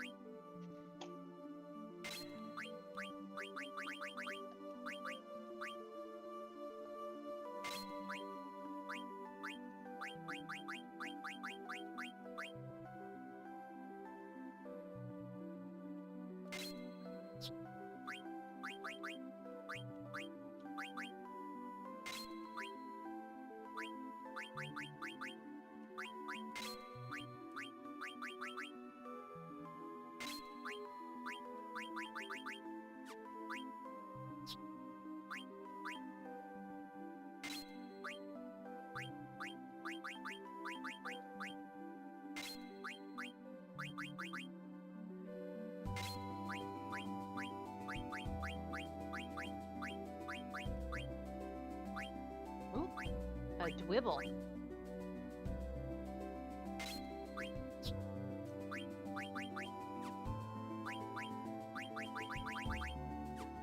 Have you ever seen Red Dwarf? I think I've talked about it a little bit. Did you ever watch it? Yes, yes, I have. Dwayne Dibley.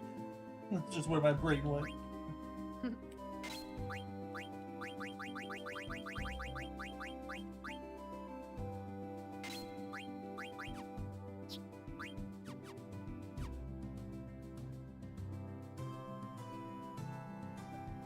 Well, back to the first continent.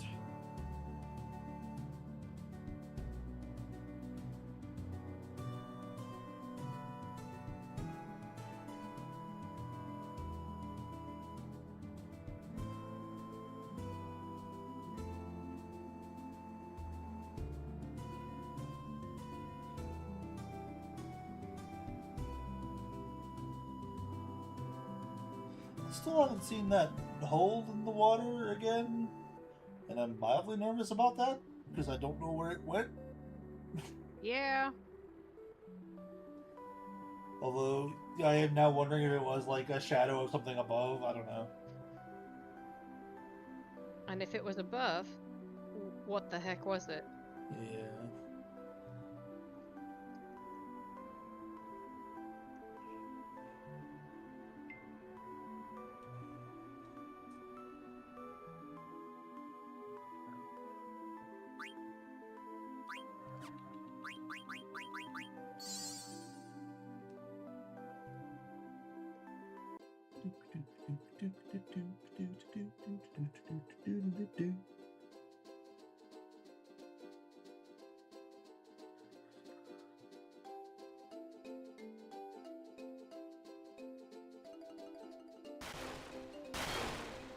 Yeah.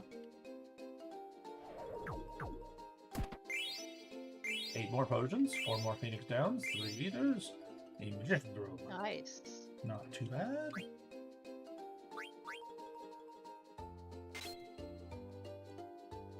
Wall Beach. I might even be able to get to there without having to get off the boat.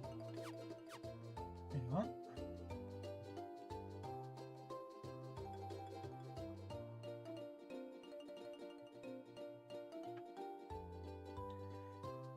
I love that you can run on water. Shallow water. Ah. Still, that's more water than I can run on. Yeah. Well, if you remember in 7, we ended up getting the chocobo that could literally run across everything. Oh yeah, I forgot about that.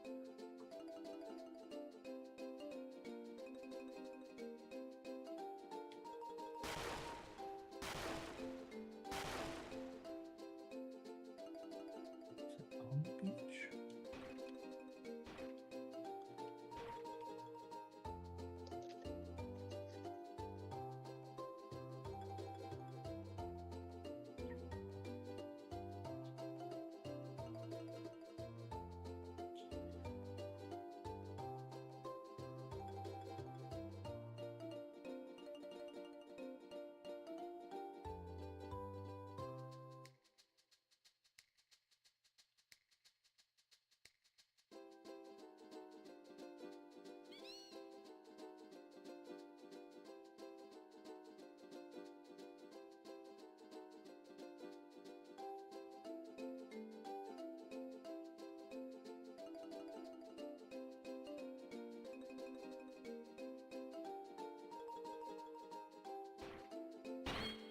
Yep. 4 remedies, 2 elixirs, 8 rising suns, oak staff. Impressive.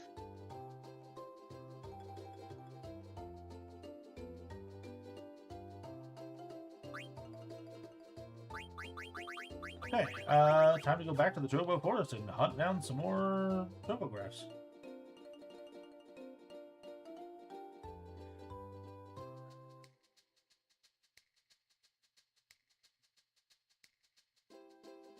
Unless everyone's just, bored to tears of watching me do this.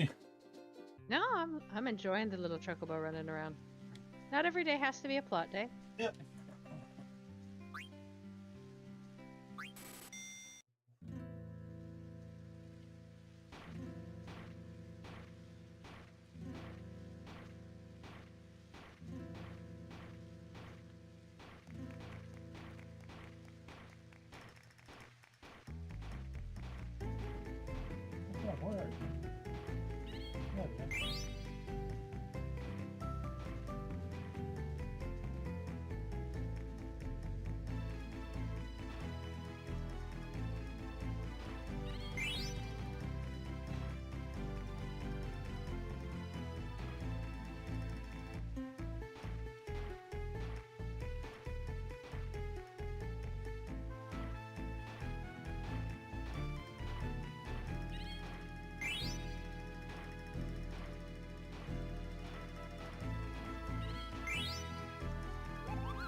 Wow. Got lucky there. And chocograph. Nice. Ooh. Well, I'll double check here in a second, but I think there's only like 2 more I can find in here now that I have the mountain ability. Gotcha. 'Cause now I can get up on those little side bits. And everything. Yeah. Okay, so let's see. 1, 2, maybe 3.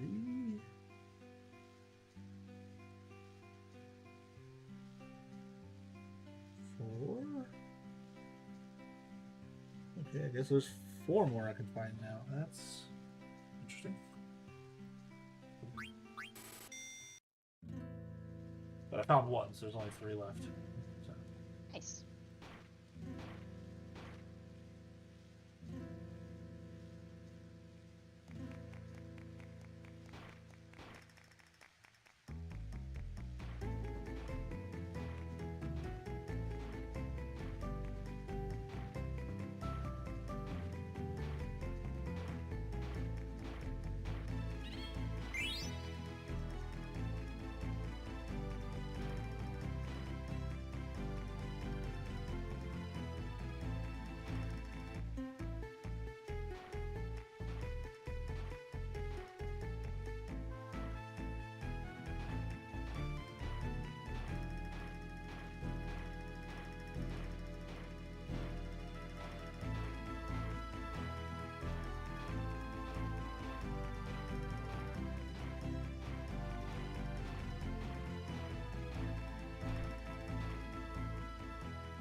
Pepper. Why? Did you say a red or a dead pepper? It is a dead pepper. I have no idea what it's for.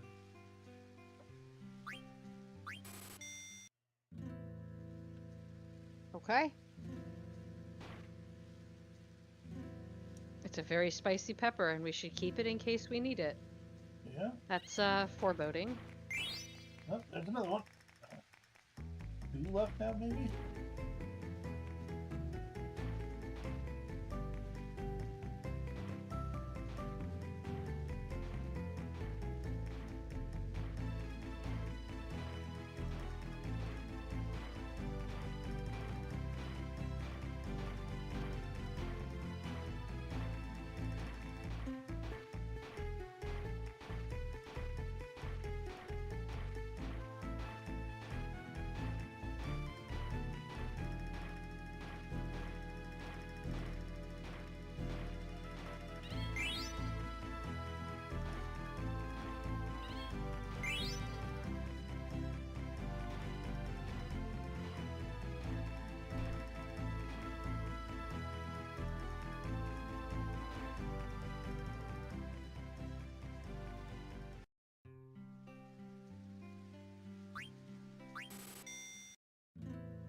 Oh, found another one.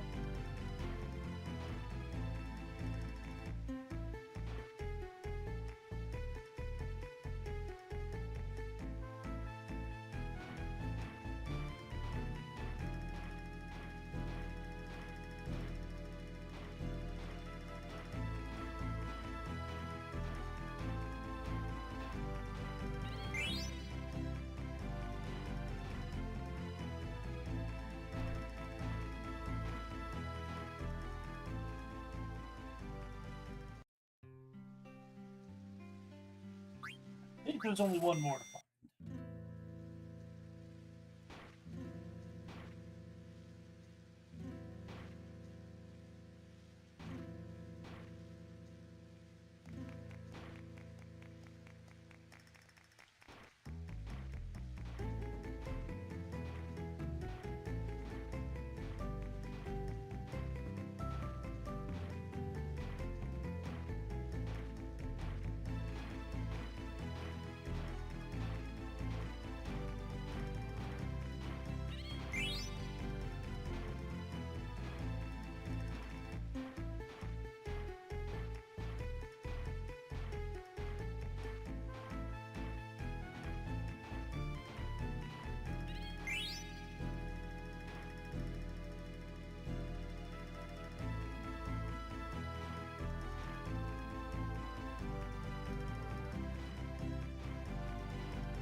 just kind of rolling back the conversation away because I was thinking about it.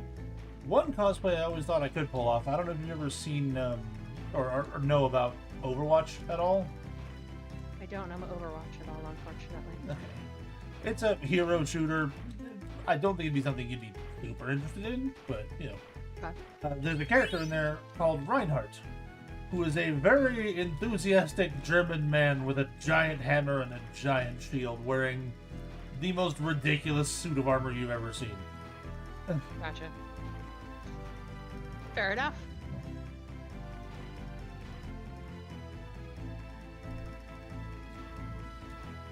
Aw, Thad. It'd be an expensive cosplay, but pull Yeah. off.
I'll find it eventually. I know it's in here somewhere. Or die trying. Die of old age, maybe. Yeah. Oh, I watched the Futurama episode recently where Leela gets completely obsessive about completing a mission. Or die trying. Like, she just adds or die trying to every sentence. And it was funny to me. Yeah. Now I'm kicking myself because I thought of another movie that I need you to show Mac, but I've forgotten what it was. Oh no! When you remember, just message me.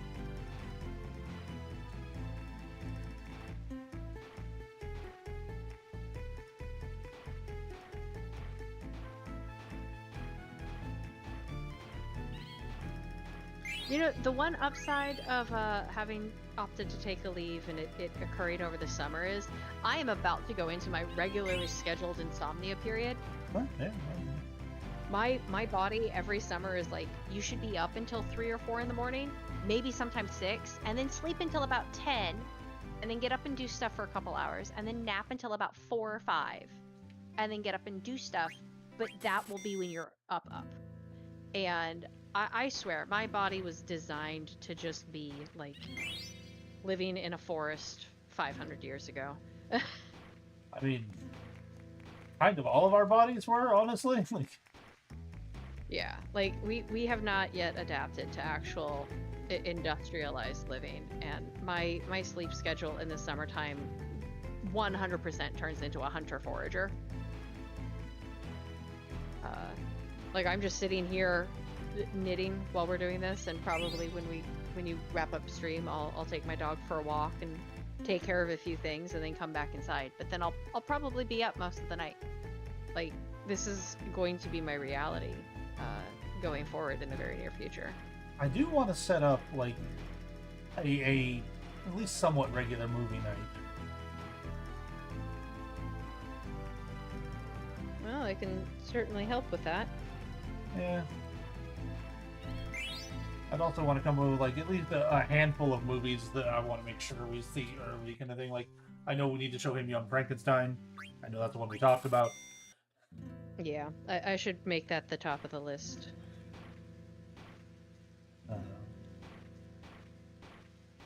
I don't know how he's seen Blazing Saddles, and he hasn't seen Young Frankenstein. Well, Blazing Saddles is a far more well-known movie, honestly. More people need to see Young Frankenstein in general. I mean, I grew up on Young Frankenstein. Now, my parents were, they were huge on both Mel Brooks they were huge fans of his stuff, and then they were particular fans of Gene Wilder. Yeah. So I will say I saw a ton of Gene Wilder movies that were probably a little bit outside of what maybe I should have been watching at the age I was at. Like, I remember my favorite movie that Gene Wilder ever was in after Young Frankenstein. But my second favorite, I cannot remember the name off the top of my head. All I remember is that they broke out of prison as rodeo clowns. And I don't remember anything about the movie. I feel like I just know which remember one that you're it was a talking rodeo about. clown. Like, they were bank robbers or something, and then they used a rodeo to break out of prison. Like, I don't remember the movie. I need to find that movie and add it to our server. Because if we don't have that on our media server, that is a huge failure. Now, like, I also grew up on old movies, so like my partner had never seen Court Jester, and I was absolutely flabbergasted. And we got that a few years ago, and he watched it, and he's like, "Okay, it's not terrible," and I'm like, "This for me as a child was like peak comedy gold right here." So, because my mom was a huge Danny Kaye fan, so she had his stuff on, like him, Fred Astaire, like she loved old movies. She was all about the golden era of Hollywood when I was a kid.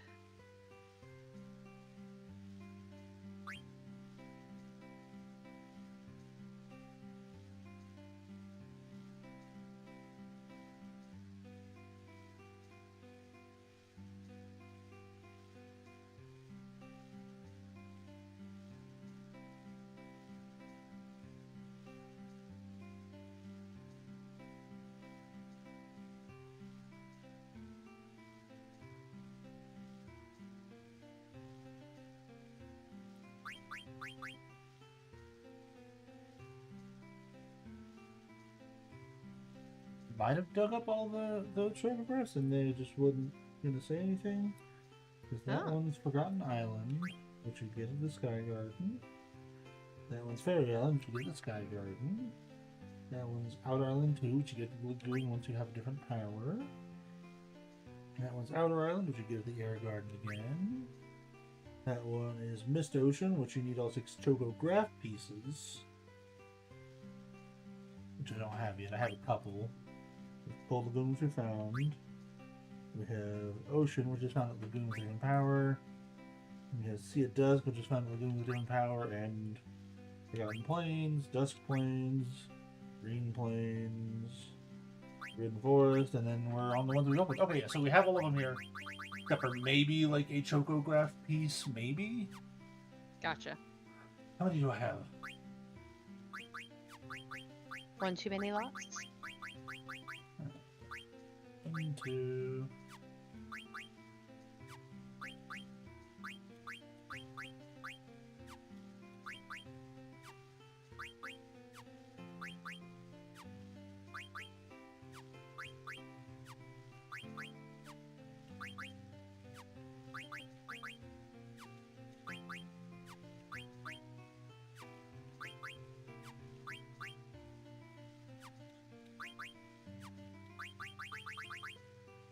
Two. Okay.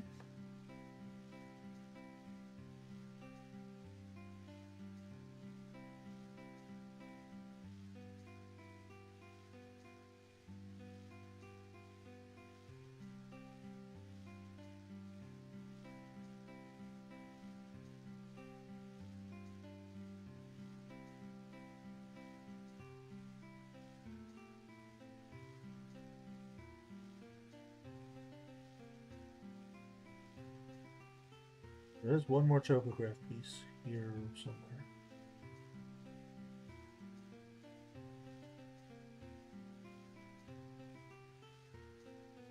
Okay, so do a few more rounds.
Gotta do it all. Get down there.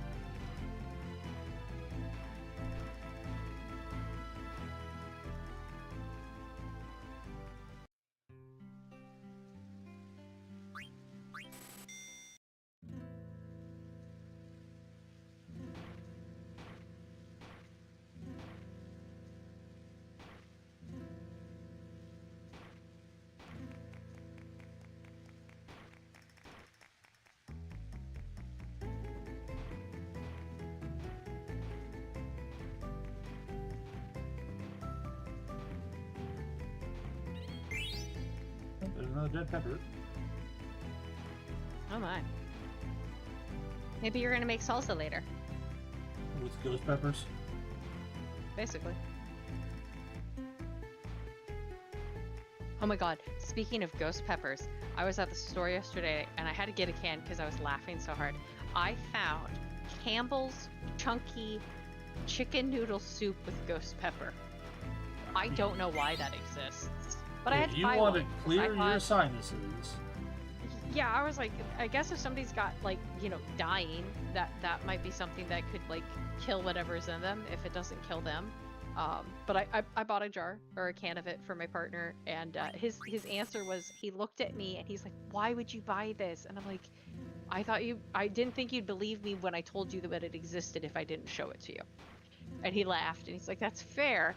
And now he's going to go buy a bunch of cans of regular soup, and they're going to play The Last Contender at work on his next work trip. And he's already told all the guys, I'm going to bring one can of absolute fire chicken noodle soup, and we're all going to have a little bit and see who can, like, last longest. And then we'll have regular soup after. I just thought, like, he'd add it to, like, maybe 2 or 3 cans and Like dilute it down a bit, yeah. yeah, like just make like a bit of a spicier overall chicken soup for the guys sometime. But I guess they're gonna literally do hot ones with it, basically. And you know what? Whatever makes them happy, but I'm going to be over here just face palming. Which ones do you think is gonna be the Idris Elba? I don't know them that well. Okay.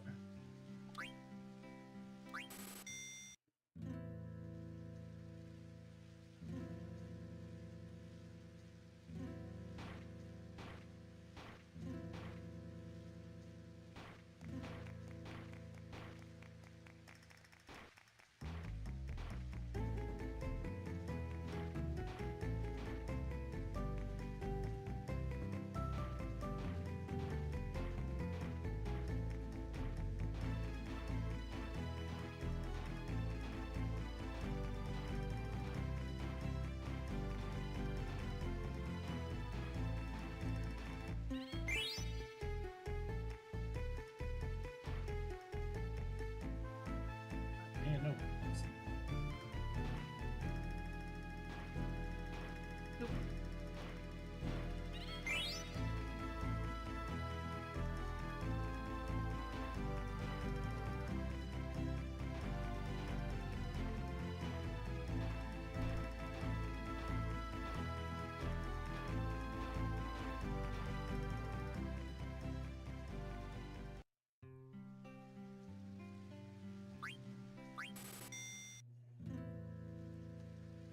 Stupid childograph piece is taking too long to find. I mean, if you're fed up with it, we could always go do something else. You do have. I want to get it done, so like there's that absolutely that part of me like let's get it done kind of thing. But there's Fair also the enough. part of me that's been like I've been at this for 2.5 hours now. I mean, you have made a lot of progress. Yeah. But it's just this one bloody last one that's driving you crazy. Yeah.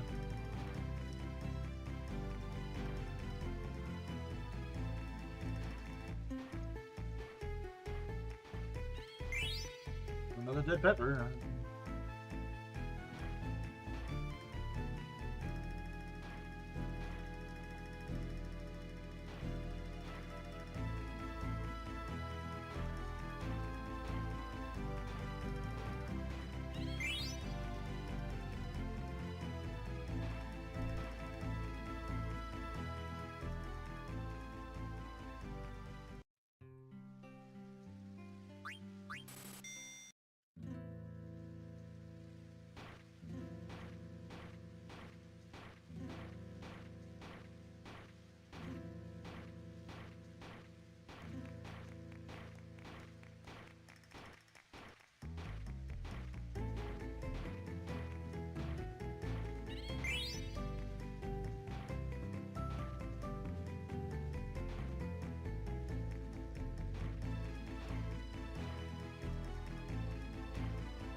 Where is this thing?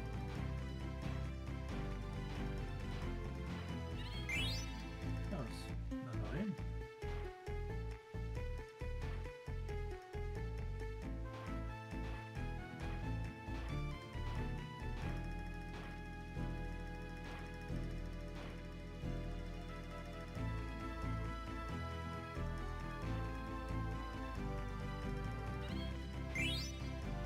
Another dead pepper.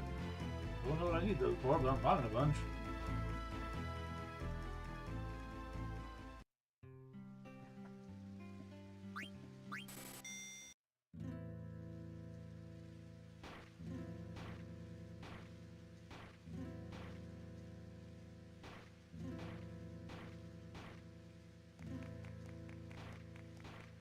Come on, Chocobo, find the last one.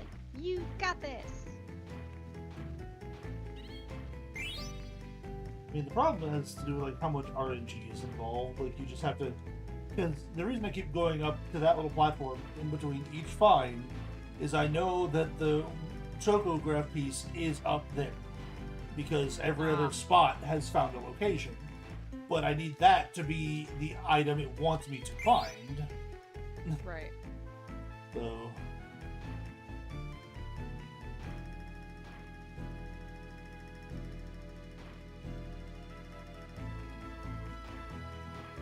What does the exclamation point over your head mean? It means I have something I can interact with, which in this case means I can, climb up the thingy or down the Gotcha. thingy. Gotcha.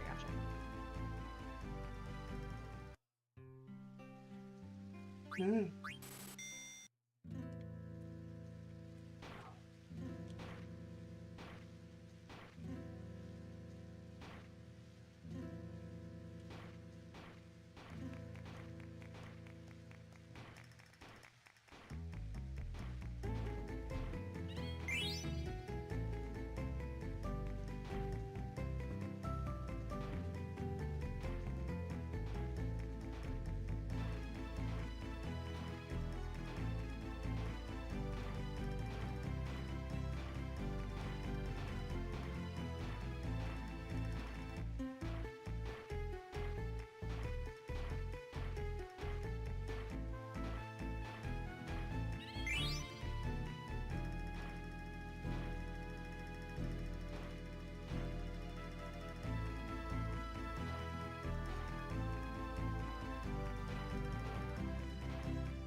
One or two more in me.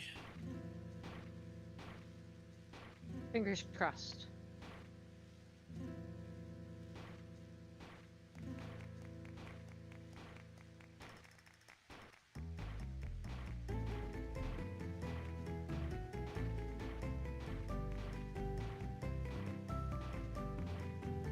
How much Miyazaki has Max seen? Do you know?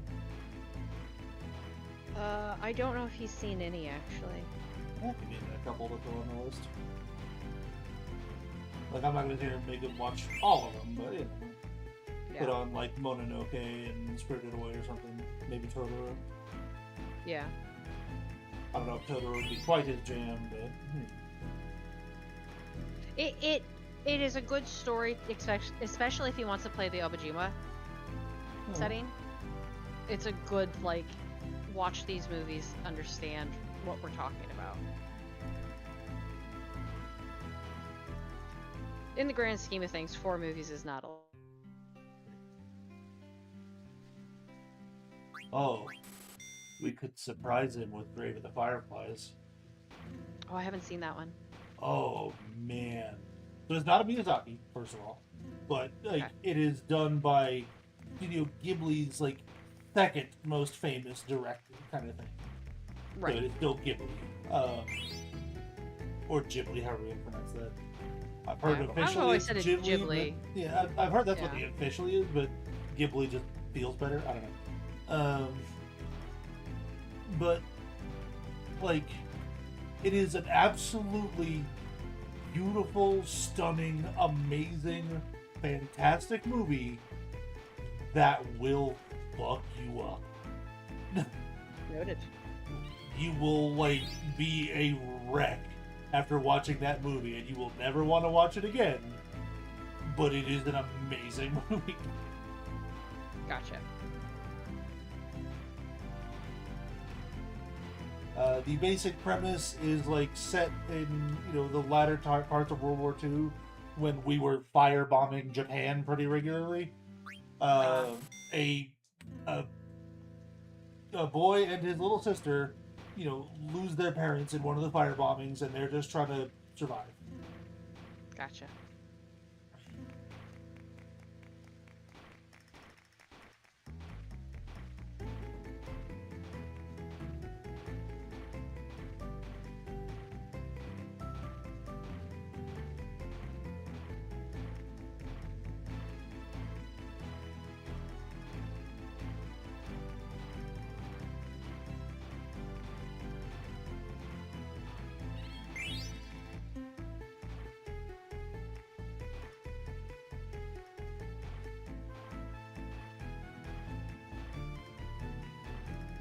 Yes. Apparently, Nix has never seen Grave of the Firefly, so I was warning her, but I feel like we should surprise Mac with it. Yeah, he'll complain so much. I mean, he complains about everything, so that really doesn't mean a whole lot. But he was trash talking, freaking Advent Children. I was like, no, it's a good movie. Yeah. Not a perfect he movie. Was but trash it's a good talking movie. it during the movie. Yeah. It is not a perfect movie, but it is a good movie.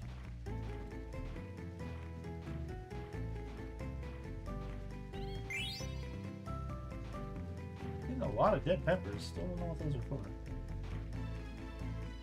Hopefully, it's going to be something we're going to want a lot of. Actually, I kind of hope I don't need a lot of them. That way, I don't have to sit here and spend hours trying to dig up dead peppers. Fair. But, I mean, you found a lot of them already. I was just saying, hopefully, like, all the ones you find, you have a use for it. It's not just like, I have so many extra of these.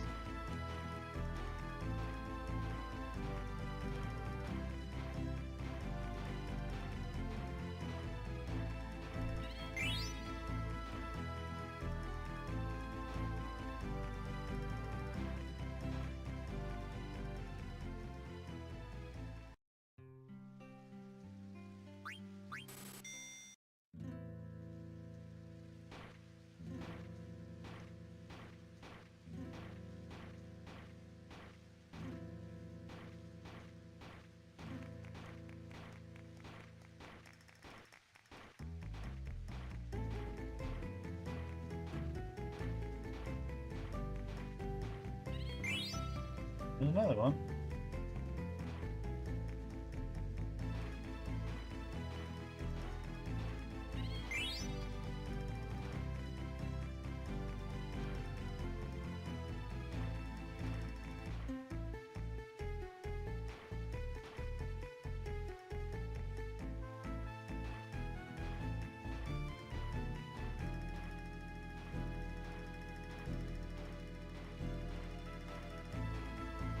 Actually, you know what I'm going to do after this round?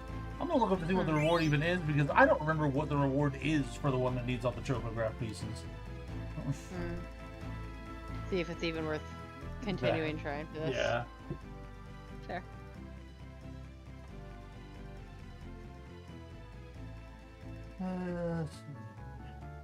Find out some chocograph pieces. Oh, so okay.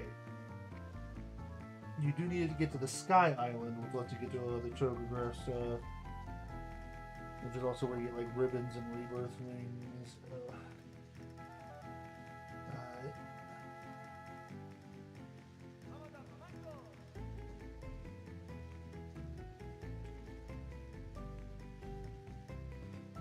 First two are available anytime, can only be found in the forest. Third can be found in either location, but only dug up once total on disc 3 or later. Well, the fourth is in Lagoon only, and likewise only available in disc 3. The last two are in Lagoon only after we do a different thing. Okay, so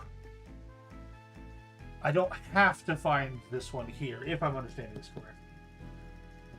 Gotcha. Still try a couple more times because it's theoretically here somewhere, but I can also find it in the lagoon.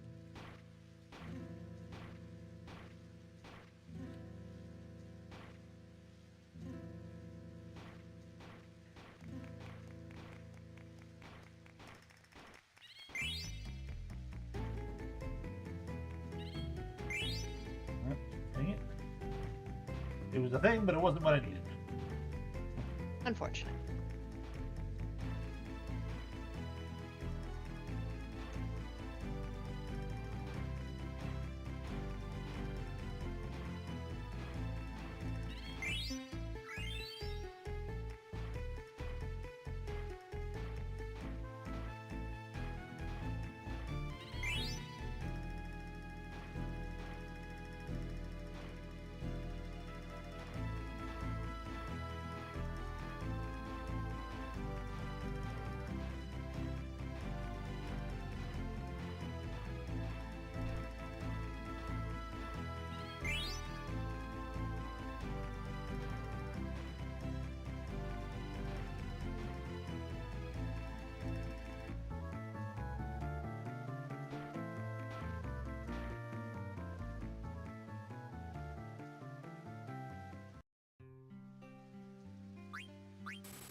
You did peppers in one run. Nice.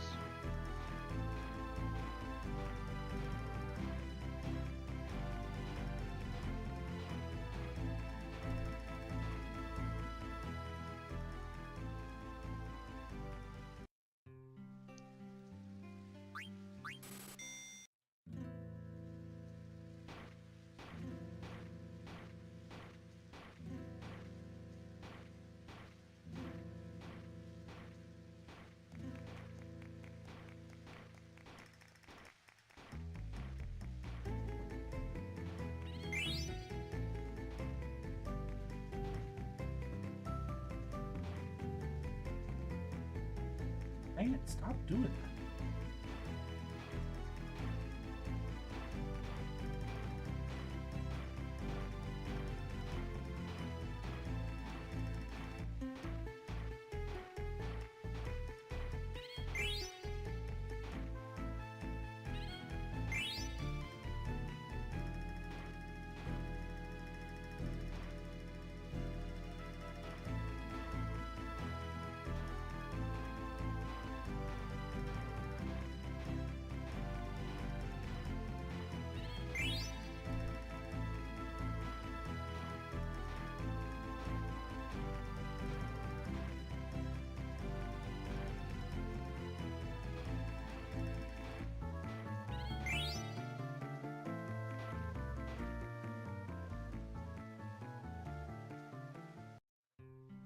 Okay, I think that's where we're gonna call it for today. We'll come back and do this another day. Fair enough. I have Fair been enough. at this for like 3 hours now, so Yeah. But it was a fun, like, little yeah. low stress game day, so that Yeah. was nice. So yeah, I'm gonna wrap up here. As always, appreciate everyone who shows up, chats, lurks, follows, whatever you feel like you want to do. Take care, all. Yeah, I'm gonna probably resume this tomorrow, assuming I, haven't dribbled my brains out my ears, but we'll see. Don't dribble your brains out your ears. Dribbling is for basketballs. Yeah, I know you're not a fan of basketball. That's why I made that joke. Listen, just because I was forced to play it multiple times a week and did not want to,